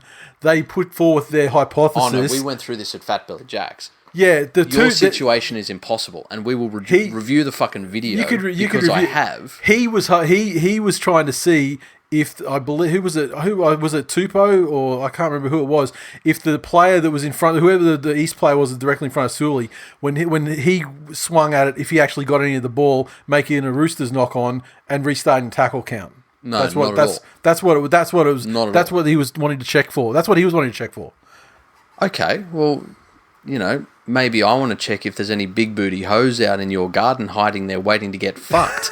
I can go and check that and want to check for that all I want. Because you look at the time when it happened, and this is something that I'm seeing a lot from the Captain's Challenges as well, and I think, who was the team that did it to some effect? Was it the Dragons late in their game? It's like Penrith did it late in yeah, theirs, you haven't you haven't used it with, So and there's only like, because there was only about like 6 or 7 minutes left at that time, and Manly it was 8-all at that time, and it was Manly were probably down around the 20 or 30 of the towards the Roosters end, and so it was basically a matter of, a lot of teams burn their challenge. They haven't used it in that time anyway, so they try and do it because you never know. You might get the fucking arsey turnaround and keep the team in a tight situation. Because I remember the Dragons one, they were successful or was it the Dogs? It was like something that you would normally think twice about, but they were actually successful with it, and then they ended up getting some momentum off it. But at the end of the day, you're working with your 8-all game. You're working for field position, trying to because it's becoming that time where it's the field goal palooza. Fucking have a crack. And unfortunately, it didn't come off for him. But then the Roosters eventually found a way. And that was the pleasing part as well. When it came down to that battle of like up the field, down the field, up the field, down the field. And it was just going to be a matter of the team that was going to win was the one that smashed the other guy and got him to drop the ball or something and to play the ball and that sort of thing to get the field position. Is Kiriet... I'm trying to think back. I think he fucking had that field goal and bounced off the post too. Yeah. Unlucky, as they say in Wuhan, China. Oh, fuck. There was only a bat's width in it. Yeah, 3 microns of COVID. You look at a couple of those things, and in losing who they've lost, the Roosters have lost a bit more than you think every time you look a bit deeper at it. I just feel that even like a one-armed Cronk, and like 53 years old or however old he was when he pulled the pin, that just the general fucking generalship, generalship and just supreme knowledge of the game, and which then brings to like a supreme calmness guiding the team around in an 8-all situation with only a couple of minutes left when that sort of stuff. It's just so valuable, and it's I wouldn't say money can't buy it, because I mean several $100,000 to $1 million a season can buy it, but it's not common like that. The dispersing of that level of talent and generalship across the competition, not every side there's not even one in every team. Yeah, I don't believe the Roosters have one now. That's it. I don't think you've fully got. I don't think you've got. I mean, I don't think Cleary's that yet. He will be probably, but I don't think he's not quite that yet. 100% he is. I don't believe 3 times. I don't even think Maloney was that, because of Maloney, I mean, he could fucking explode, and he had games where he was the supreme example of that. Yeah, but then the next week he was like, I don't know, like fucking John Mullane or something. It depended. Yeah, he had one of those little fucking directional diagrams. What are they fucking called? It was like, have you done like a decision chart, like a flow chart sort of thing? Yeah. Have I been picked for Origin? Yes, no. Play good, play bad. If no, then God mode. Yeah, that's it. Right, here's some tweets. At Origin Affected on Twitter said, "We were all over Manly for most of the second half, but got done by a point. It's almost like we're short a gun centre or an experienced halfback. Should have won by plenty. Credit to the Eagles for hanging in and getting the job done." Nigel on Facebook said, "Football, along with everything else in the world, is dead. My poor Roosters cannot play without the atmosphere of a bustling packed to the rafters crowd. Hashtag the battlers of the comp. Hashtag the people's team." Sharky Dave in the Facebook group said, Manly must be thanking their lucky stars that the Roosters played like the Tigers today. Ha ha ha ha. John on Facebook said, the season ends now. Forget it. Roosters 0 from 2. Uncle Nick and his brown paper bags will see it killed off. And Michael on Facebook said, Kiri gets a lesson as Turbo continues his war against poor hygiene. Well, they didn't disinfect the balls this week. No, that's only a privilege afforded to the Brookvale sides, not the Leichhardt. No, I think that was because they, as you said earlier on, they hired a medical expert who basically went, fucking what?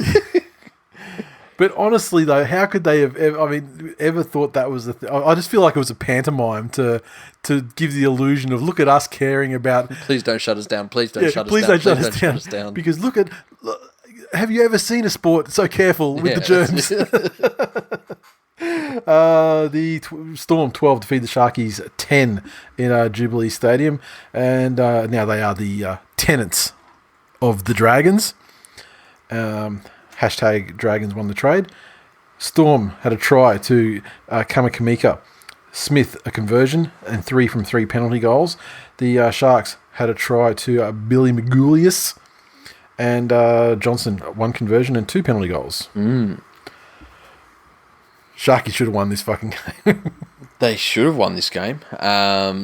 Both teams just struggled to find a groove. Yep. Yeah? For the Sharks, and it was almost a Warriors level rocks and diamonds. Like, for every great thing they did, and this was across the team, but, Wade was his usual fucking involved self, trying to just put the entire crew on his back and drag them to something fucking profitable. Somewhat successfully too, though, I feel, for the most part. Yeah, fucking oath. That guy... I'll go on record now and say Wade Graham is and will continue to be more crucial to that club's success than Paul Gallen could ever fucking dream of being. Yeah. But Rayman, I thought, had some absolutely brilliant moments, but then had some absolute fucking brain explosions and silly drops. But they're not going to wash the nights out of him in 2 weeks. Correct. That fucking Ponga stink. But Johnson had those little Johnson knocks, like where he's just not 100% sure of what he's going to do outside. You see him take that final look. He was really fucking poor. Yeah, and then there's that fact that especially he and Ramian, just struggled to be in any sort of rhythm. Yeah, Ramian's not playing with as much depth as Johnson wants, or Johnson's expecting him to run onto things that he's not doing, whichever it is. But the Storm, I felt, theirs was less... Like, they had some shitty fucking handling as well, and they made some unstorm-like errors. But a lot of theirs was the bounce of the ball. Yeah. Like, there were a bunch of fucking tries that probably 7 times out of 10 the Storm... score. Yep. And it's those things like when there's been a kick put through and somebody's chasing and they're the only one with fucking in cooey of the ball, and the ball doesn't sit up for them when it should, and just does one of those weird rugby league ball things where it just rolls but then turns a corner and they completely miss.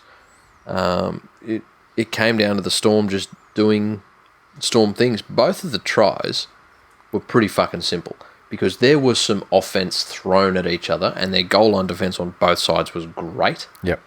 But both of the tries would, there was the Magulius one, which was him going through off a kick, and the Storm one, which was the big man barging over from not far out. So,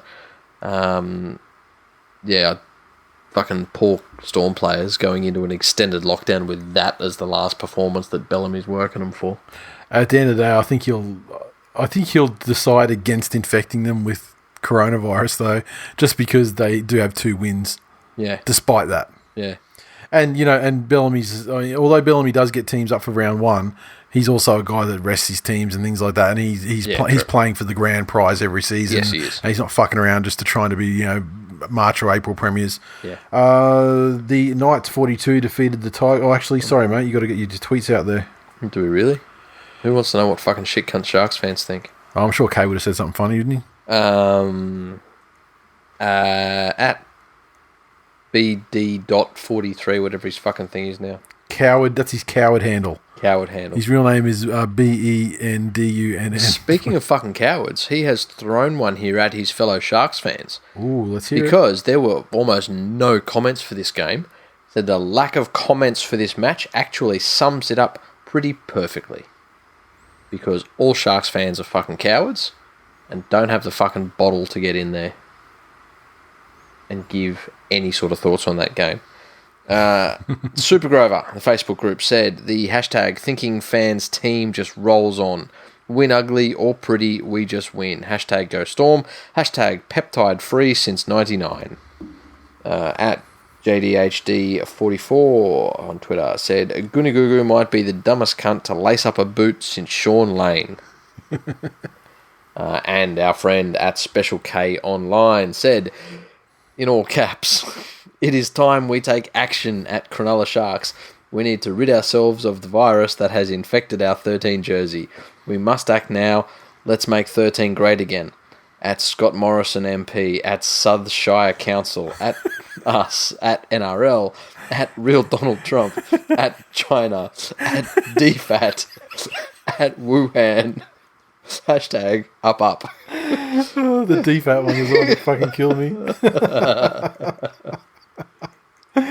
Oh, is that it? That's it. Knights 42 defeat the Tigers 24 at Leichhardt. The Knights tries a double to TWIL. Ponga, Barnett, Mann, Lee, Pearce, and Connor Watson with tries. 4 of 8 conversions to Ponga and a penalty goal. The Tigers 24 tries to Nofaluma, Corey Thompson, Josh Reynolds, and Luciano Leilua. Benji 4 of 4 conversions. What a fucking shit show.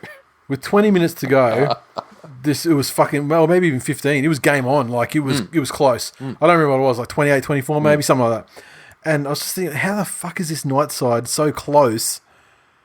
Like, how is it possible that they could lose this game when they were so over the top of the Tigers? Yep. For the entire time, and the Tigers just kept buying a vowel and getting a try and inching closer, and now and then.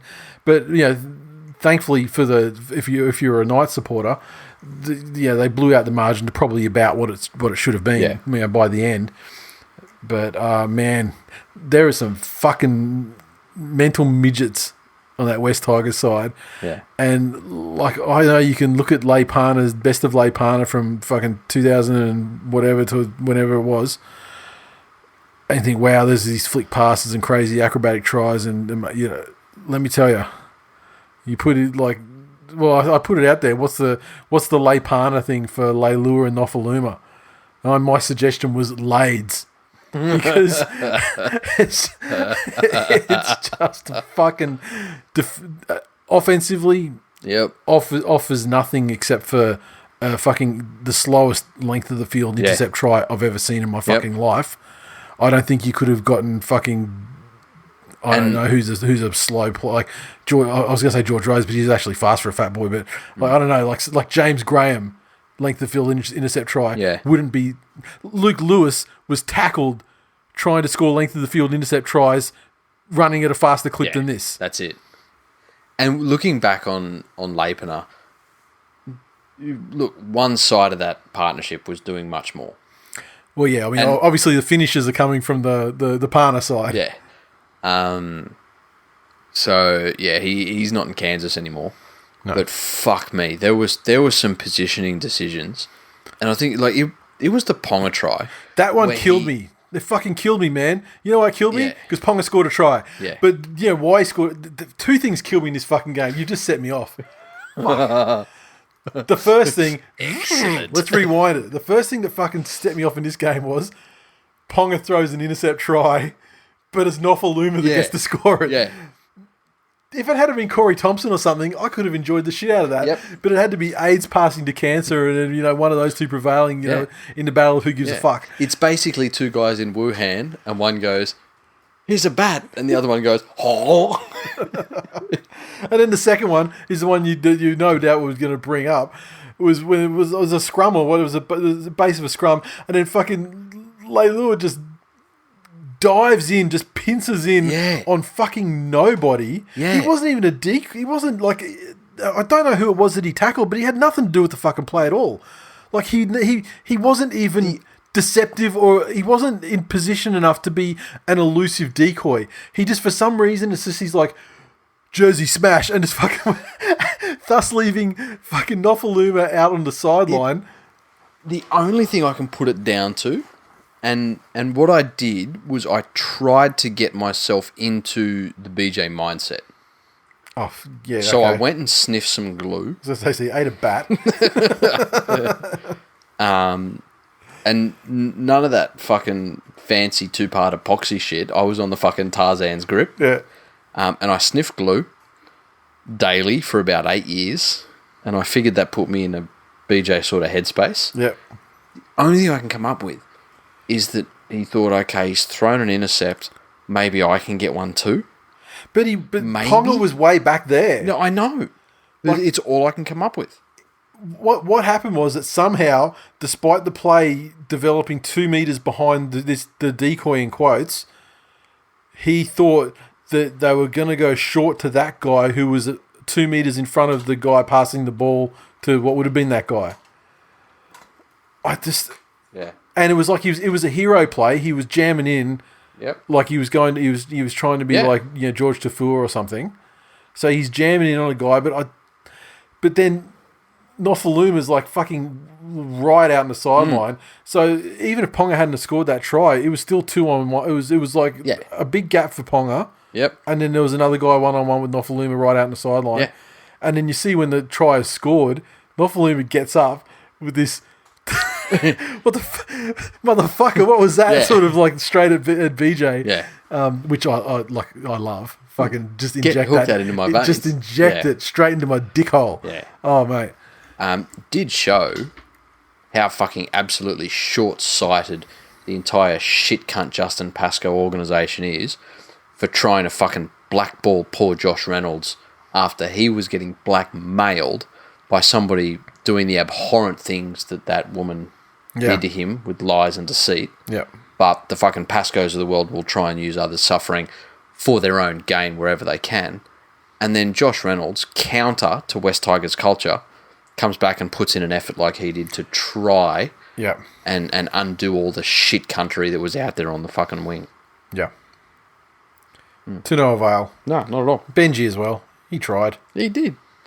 At Cobra Burgers on Twitter said, I don't understand the Kalen Ponga hype. And he fucking added Kalen Ponga. Well done. What the fuck's he won? He's the Henry Cejudo of rugby league. Cejudo. Cool. What does he do? He's a mixed martial artist, and I disagree with the tweet because Henry Cejudo has won the title at 2 separate divisions in the UFC. Plus, he won Olympic gold as an American in wrestling, which is a sport that's dominated by like Russia, Iran, Cuba.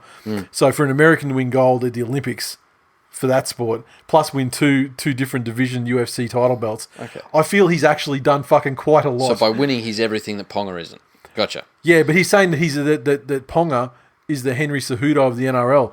No. He's I don't know who you would align him with, but Cejudo is everything that Ponga isn't. He's a cockhead. Don't get me wrong. He talks a lot of stupid shit. He tries to be a personality, but he has none. As you expect from someone. I'm starting to see the analogy. As you would expect someone who has spent their entire life in a very difficult sport to achieve excellence. He doesn't have a personality because he's never been able to have a life. Yeah, that's it. So I forgive him for it. But Ponga, on the other hand, talentless fuck with no personality, as TikTok. So I mean, sure, he's the Henry Cejudo without the talent. Yeah. And achievement and accolades, and recognition for his, for his wonderful achievements in his chosen adventure. See, fucking Sudoku guy have surprise ranger hair too?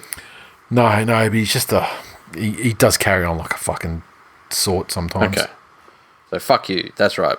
Ponga, you're the Sudoku.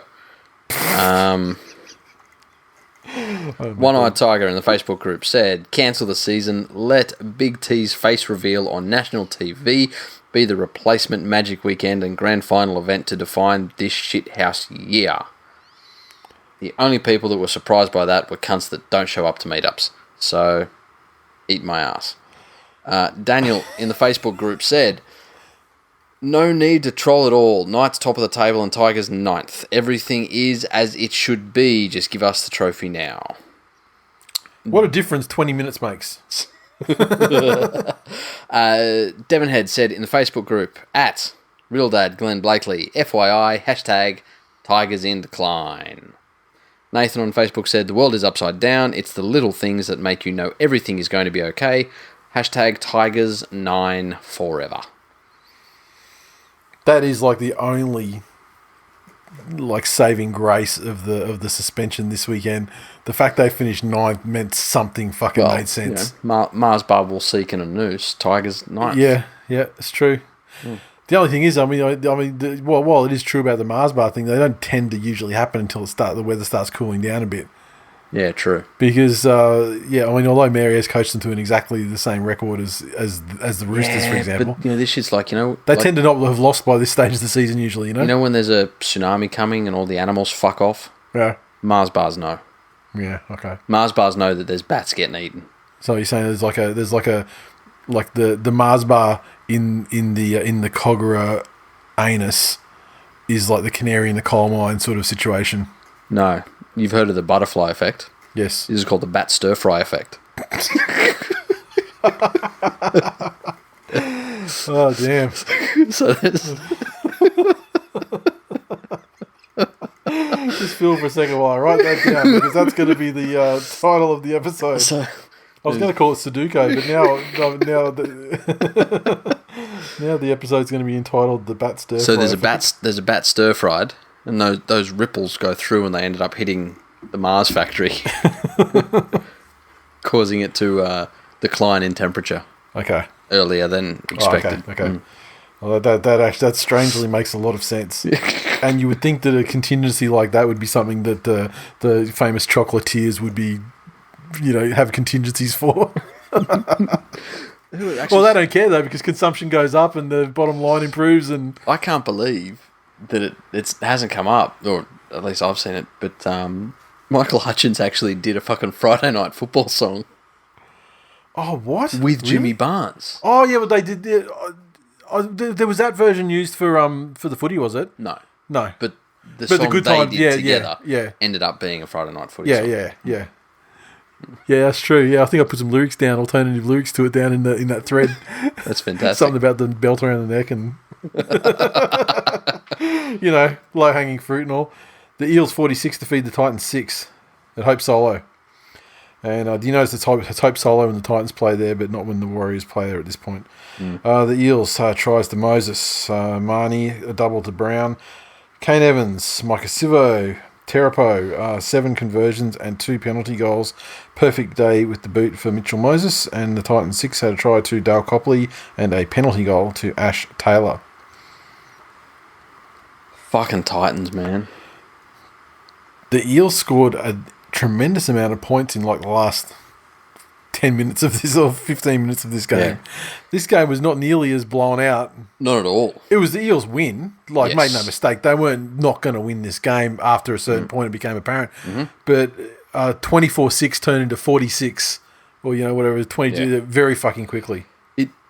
Overall this weekend, and I think I mentioned this to you when we were at Chicken Heaven, but to me, a lot of the teams this round found each other's level. And I don't know if it's just that there's a whole bunch of other shit going on in the world that they're thinking about, or if it's the pressures of the competition closing, or no crowds, or a combination of all these things. But you look at the Panthers-Dragons game, they both just went, what's defence? Yep. You look at the Manly-Easts game, you look at the Storm-Sharks game, they found each other's level. And this game, again, despite what the end score says to you, this game was like that for the majority of it as well. You probably had a clearer idea of who the victory was going to be, like you were saying, than the other games. They were in the balance. But yeah, the last 12 or whatever it was just really blew the fuck out of this one. Where does this Titans team go? In the environment where players are contracted for extended periods of time on big money, Yep. is it just becoming more and more obvious that there is an absence of talent? Like, how much can a new coach fix with that squad that they have? I would like to say give him a little bit more time, because not every coach is. I feel. I mean, surely. I mean, they're better. They can be better than what they are. I mean, they can't get any worse, really, right?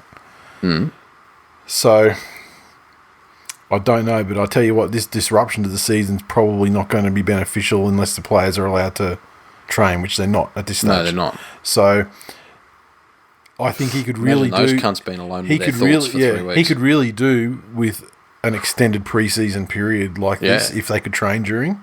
But or it becomes something it becomes available for them to train, in a month or something like that.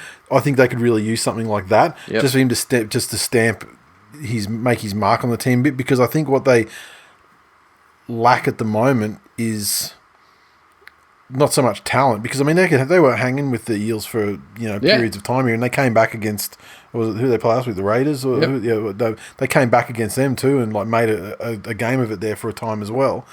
So it's not talent that's the problem. The problem is the mental ability to stay in a contest when it gets hard and that sort of thing. That's what I'm saying. That's been their problem for years. Yeah, and it's since Jared Hayne came into the team. That was their turning point. And I'm not saying that he's responsible for that shit show on the weekends, but that was their turning point. You remember the season before that? Yeah. They were cunted out of the finals by the refs. Well, that's it. It was that's right, yeah. And they were looking like they were heading straight through again, yeah. That's it. There's not much else to say about that, but because I was going to say, like, he give the coach time and everything, but Desi can come back into Manly and turn him from fucking a pack of Trents into fucking gods within a month, Yeah. So I mean, who knows? Maybe round 5 they would have been resembling something of a team. Yeah, I don't know. We'll never know, because I can't ate a bat. At Supergrover said Supergrover 4 on Twitter. There's fucking 3 other Supergrovers. I don't think so. Oh, really? No, I reckon he's just picked it because I don't know. Some racing car guy probably has a 4 in his car or some shit. I don't know. No, half a rep's fault. Did the Titans even train during the off-season?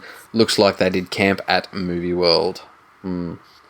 At Moreso on Twitter said, great to see Nathan Peets practice his social distancing with that Dylan Brown try.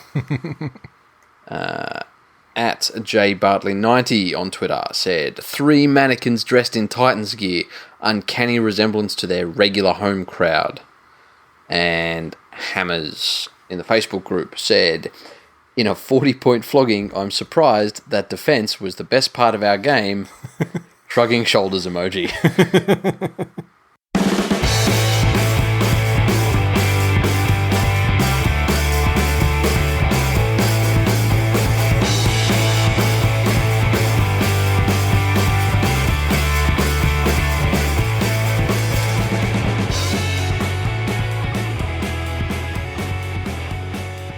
Okay, obviously no previews this week. Sad face emoji. Mailbag. God, this is the first time this has ever happened in the history of the show. Message through LinkedIn. Jesus. From my boy Darren. 10 years at TWIL is all it took you to have the game shut down. Well done, Dr. Evil. And then another new thing, and this is for you. I mean, I can answer this question very easily, but you'll do it far more violently. So, Robert, a comment on the website on the page with the show notes. We very rarely get comments through there, but we got this one. Robert said, the Sharks won the comp with 2 ex-Panthers. You're full of shit. Luke Lewis and who? More like you got more ex-Shark players to try and win a comp. Tell him about that guy. Jesus, the guy that we were only talking. Christ. You were only bigging him up in the match recap this week. So what's his name? What's his motherfucking name? Burr, burr, burr, burr. His name is Wade Wadiri Gramiri. Geary of Cleary. Wade, Fucking hell. Wade Graham, son. Like, if you're gonna fucking step, like, just do a fucking modicum of research. Like, I would understand if you've gotten a fucking bump on your head at a race riot you were at, you fucking Cronulla cunt, and you think that you live in 1992, and there's no fucking function that you have on anything that you carry around in your pocket where you can fact check fucking anything you want to run your dumb cunt mouth at, I'll give you the benefit of the doubt. But you had Luke Lewis and Wade Graham in that team, who were both Penrith juniors and played first grade games for the Panthers. Had significant first grade careers. Yes. Of note with the Penrith Panthers. Thank you for your contribution and the original way in which you left that contribution. Yes, because it certainly stood out.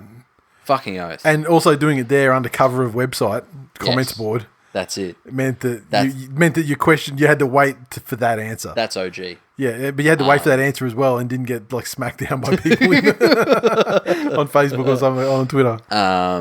Yeah, I hope you feel the love. Well, the mailbags things I have. I did have a couple other ones. Where were they? They got mixed up this week. I'm working with some new software thanks to the Catalina fucking wine update on OS 10. Wahoo!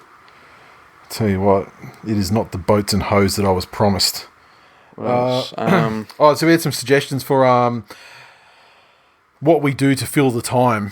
Yes. In episodes, without the games. So we will be doing some rugby league live on Twitch. We are potentially working out a sponsorship deal at the moment around that, and so that may take a little while to get going, but I've downloaded a bunch of the Rugby League Live community is surprisingly still active considering the game came out in like 2017, I think. Fuck, and and they've actually, there's like, a create your own players and teams sort of functionality to it. So people have actually created. So you kick out just 100 in everything except heart.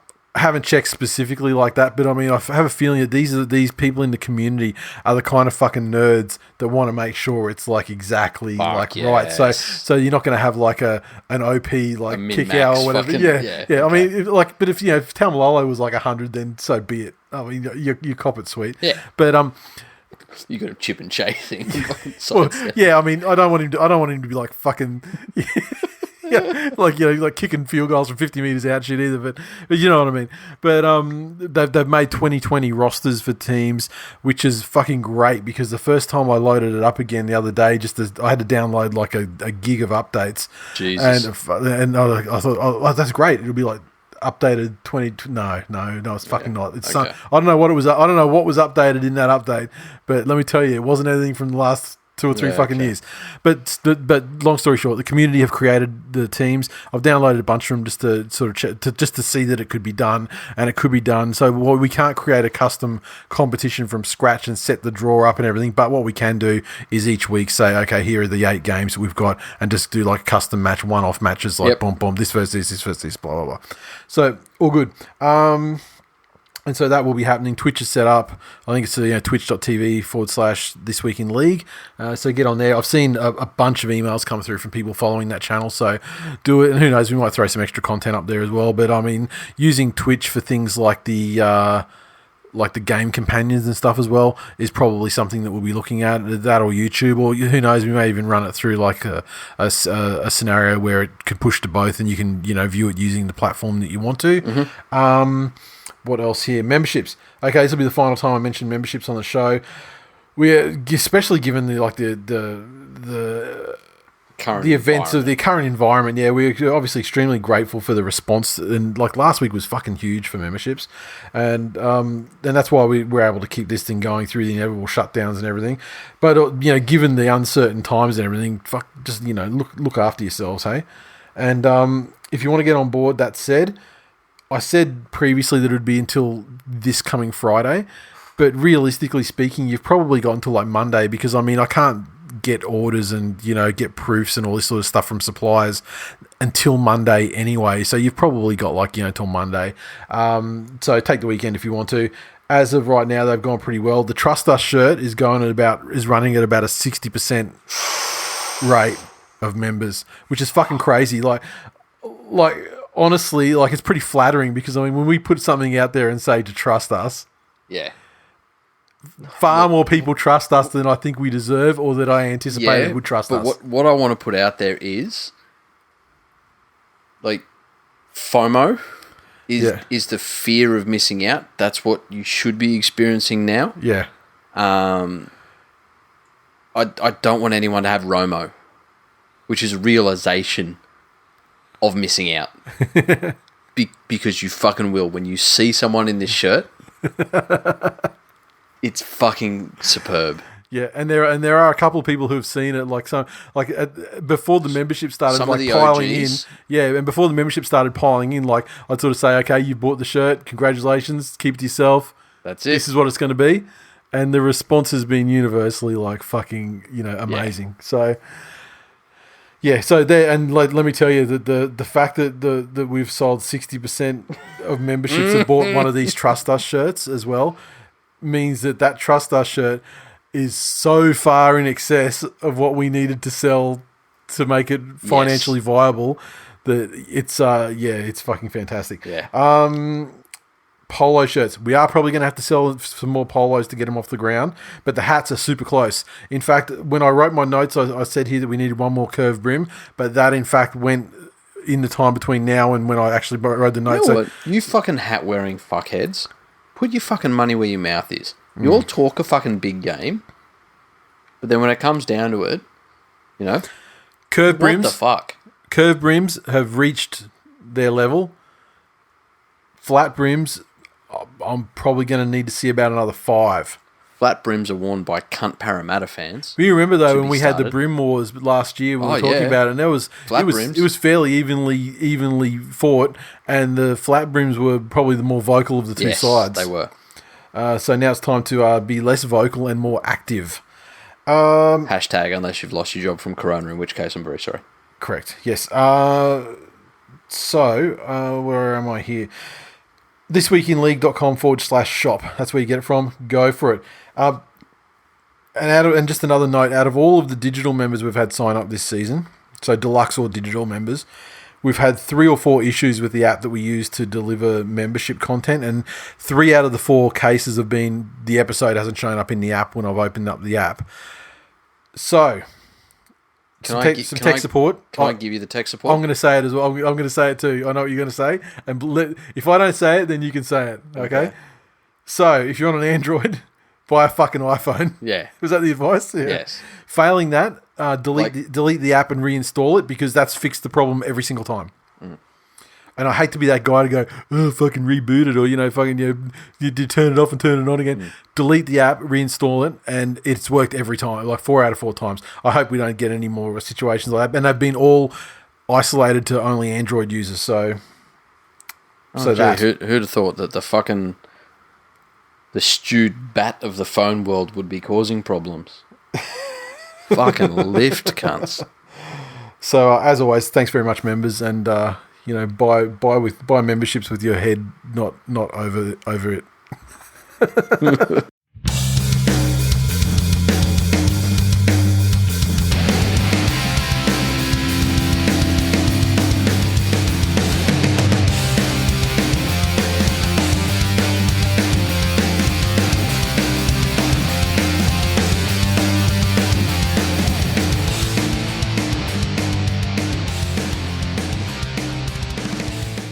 That is it for episode 343. Thanks for listening, everyone. As always, you can interact with us on Twitter, so follow at TWI League. Oh, there's that music again. I knew there was another one that wasn't muted. What are you doing, fucker?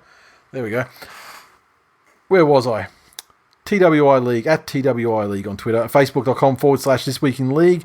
Hit the like button, share the posts around, help us spread the word. Hashtag TWIL Nation is our Facebook community. I would urge you to get in there if you can. It's good times. And particularly with the current shit the world finds itself in, I'm finding it to be a pretty supportive and positive place to hang out, full of good cunts. The direct link to that would be facebook.com/groups/TWIL Nation. Apple Podcasts. That's our main destination for the show, among many others. If you have the time or the inclination, subscribe, rate, and review. Help us maintain our position up there. Spotify, finally. I swapped some emails and a bit of bodily fluid with our Swedish friends at Spotify early in the week, or around about the time last week's episodes came out, and sorted out the issues processing the application to be on there. Whatever. I'd say it just whatever. It had just stopped and they hadn't done it. But we're all good now. Search for This Week in League on Spotify and you'll see it there. Or if you head to our Twitter, on our pinned tweet has links to all of the destinations. We've got the other ones like Stitcher and iHeartRadio and fucking bunch of other ones as well. You can get it everywhere. YouTube. They even publish to YouTube now. And we're already starting to see people streaming it on Spotify too, so that's great. The charts this week saw us maintain our gains from last week, and we moved up in Spain and Ireland as well. So thank you, Hola, and mucho and potatoes, whatever you say over there. Mucho thank yous. Muchas gracias. Okay.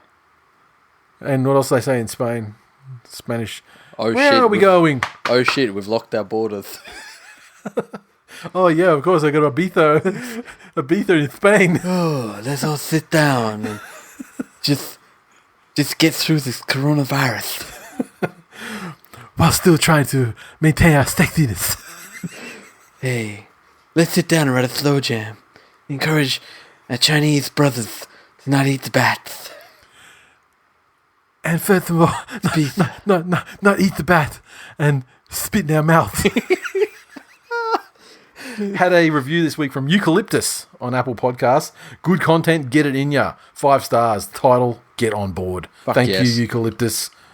There's a reason why you are the favourite meal of the koala. Riddled with chlamydia. Tipping. We're not above begging for fucking clout. Ratings and reviews and that shit helps keep us where we are. Yep. So get on there. In an inherently biased system against the veterans of the game. Correct. The entire Apple podcast ecosystem is designed to promote new content with fast uptake. So there's circulation of the charts, and so the older veteran shows need to do more to maintain Yes. their rightful place. Plus, we don't do what some sneaky radio station shows do. Like if we broke this show up into 4 episodes, Yeah.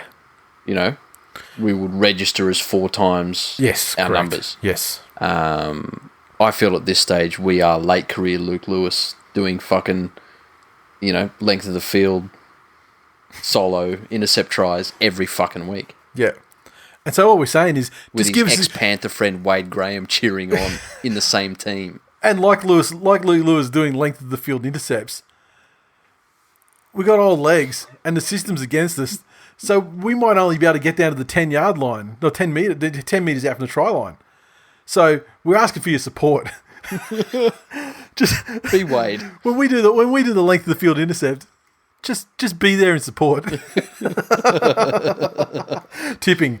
It means absolutely fucking nothing at this stage, and I don't know what's going to happen. But I'd be remiss if I didn't congratulate JD, not JDB, for his 2nd consecutive perfect score in the tipping, and basically creating a 2-point lead in 2 weeks. So congratulations. The rest of the top 10 was JBB, Mikus, John Pappas, Milton Maniac, King Kong, Toto TV, Toto, Michael Rothery, Cruzy, and My Corona. And what a great thing for My Corona to finish our top 10 in what could be the finish of tipping for this year. Jesus Christ. Corona finishes everything. Now, just before we sign off, there was talk of, I put a thread up there on Facebook to say, sorts of things that we were going to do going forward. This week I knew we wouldn't have to worry too much because, obviously with all the Corona stuff, we had games and there was also a ton of newsy sort of stuff to talk about. I'm sure there'll be news each week to talk about going forward as well, and we will be streaming, some rugby league live, and we'll see how hard we go on that, depending on how much the publisher and the distributor of the game come to the party as well, because we've got some ideas there that we've put to them. Other ideas that we had. What were the other things I said? Talking about maybe doing like setting some homework for like a classic game or and a grand final. Work our way through some grand finals. Not necessarily some homework, but we'll tell you guys, what game we're going to look at. We'll look at a classic game from the past. We'll make sure that it's fairly easy to access. Yep. And it's up to you. You can essentially make it the same way things are now. We'll watch the games. You can also watch the games, and then you can listen to us talk about the games. Yep. When you explain it like that, this whole system just seems really fucking stupid. But, or like lots of people do now, you can not watch the game and then just listen to us, give some updates and chat about it. So do what you want to do. Classic sports movies. We may set homework, or we may flag that this is going to be the movie that we're going to be talking about next week. So it's like book club. Yeah, exactly like book club. Read it. And it's the same situation for the game, really. I mean, treat that like a book club thing as well. That's it. I mean, it's not necessarily homework, but, letting you know in advance the one that we're going to be doing next week. Fucking choose your own adventure. If you want to sail the seven seas, if it's available. I mean, I actually had a bit of a look about a couple of movies yesterday, just to see. You can go to those sites. I can't remember off the top of my head what it is, but you can check where you put in a movie and it'll tell you which services it's streaming on. Yeah, if it's on on Netflix or Amazon or whatever. And so I will attempt to keep it to that. But the first movie I thought of and went to, it's not on any of them. I think maybe it's on Amazon in the US only. So look, if you're going to sail the seven seas, go for it. Whatevs. I don't care. I'm not the police. Yeah. Or what does it cost you to rent a movie on iTunes? That too, yeah, $3.99 or something, Yeah, some ridiculously bullshit thing, yeah. Amazon's similar. What were some of the other ideas? I can't remember what we said on that thread. We were going to start. I said like half a dozen things on that thread though, and some people threw in some other good ideas. The movie one's definitely a goer as well. I mean, we're talking about classic sports films. Already had a couple of suggestions like Rocky 2, Goon, Mighty Ducks 1, etc. And I've got a couple that I know that are kind of like low key ones that not everyone has seen that I'll bring to the party. We were going to start talking about trying to rank the best players in different positions, or like the way I put it. Speaking about past players and how Joey was better than them. Yeah, that's true. Opening up a blast from the past. Listen to voicemails. You know what? That predates your time. It's fucking oath. I left a few of those. Though this time, I feel might be the most receptive to an actual discussion on players and their legacies. Yep. In this environment where we're all just there fucking sad about rugby league, I lose feel a little bit less like a little bit less parochial or correct. Yeah, tribal about things. Yeah, that's it. If we can sit there and talk about Greg Inglis in all of his glory. Yep. Then maybe Joey gets some inbred fuckheads to give him the credit he's due. So. Yeah. So, and the last thing, and I almost fucking forgot about it. I want to give a shout out to fucking main man Timmy Andrew. Put a thing in the in the Facebook group the other day. He's an electrician. Yep. Just sort of saying, in this tough time, if anyone has anything that they need, you can PM me. I'll give you advice over the phone or whatever as best I can. Mm-hmm. And if it's something that needs to be done, then, I'll look after members of the group, which I think is fucking fantastic. Until this poor cunt gets 20 people DMing him, asking him, can you rewire my house? Can you rig up a dildo machine? I've got a lawnmower, lawnmower on its side, a pole. You know what? I feel like they'd more likely come to you for that advice than an electrician. I mean, maybe that's just me, but I feel like that is probably more the more likely scenario. What else did I have to say? Also, we had. I'm just going through. Oh, look at that! Pornhub Premium's free for everyone now. What good cunts they are. Good shit. And we had I had John in the group as well, saying to all my asthmatic brothers and sisters here in TWIL Nation, make sure you stay safe, keep your distance from sick people, keep up to date with your meds as best you can, isolate yourself if you have to. Not many things make me nervous outside of sports, obviously, but I never thought there'd ever be such a thing as a Ventolin shortage. Then again, I never thought the National Rugby League would be shut down because some cunt in China ate a bat. That's correct. And so I said, and this is basically the message that I want to convey. If anyone's running low on Ventolin or something like that, I am sure that there is a member or a listener of the show who will take a puff of Ventolin and spit in your mouth. Yeah. But failing that, could be a pharmacist. Yep. Or could live in like a fucking country town where people aren't getting raped of their Ventolin. We mean like a properly, like, university qualified pharmacist. Yeah, I mean, not someone that's making up sick batches in their bathtub. But oh yeah, it's the same as Ventolin. It'll make you breathe faster. Yeah. So I just want to say it's a good vibe in there at the moment with the group, and so good on you cunts who are getting in there and offering your services and things like that. And on that note, I just want to give a shout out to a couple of fellow Panthers who have got some shit going on at the moment. And you guys know who you are. But, there's some extra stuff that you're dealing with at this time in regards to your families. So, mate, we love you and, keep your head up. And at that. I finally found the post with Tim with the Sparky stuff. Timothy's Electrical Services. Shout out to you, fella. Good shit. You're a good cunt, along with a lot of other people that listen to the show. And so, if anyone has anything, don't be shy to get into the group and spill, because you never know who's out there and what walks of life and what industries people are in, and you never know where the help might be. So let's stay inside. Don't eat a fucking bat, and keep yourself and your family healthy. Oh, look, I feel like at this stage that not eating bats is pretty much like the same thing as like don't piss on electric fences. Is anyone in the TWIL Nation a lawyer? Like, I know we have like some connections there, but no, we are fucking little life as a Thida. He's a lawyer. You'd never know it, but yeah. Can we start a class action against China? On behalf of like just anyone who elects to join our class action, I guess. Yeah, that's it. Yeah, and we've been affected by the rugby league shutdown. Yeah, we need our Dennis Denudo. I mean, because it is most certainly about Marbo and the vibe, and not eating fucking bats. See you next week. Later.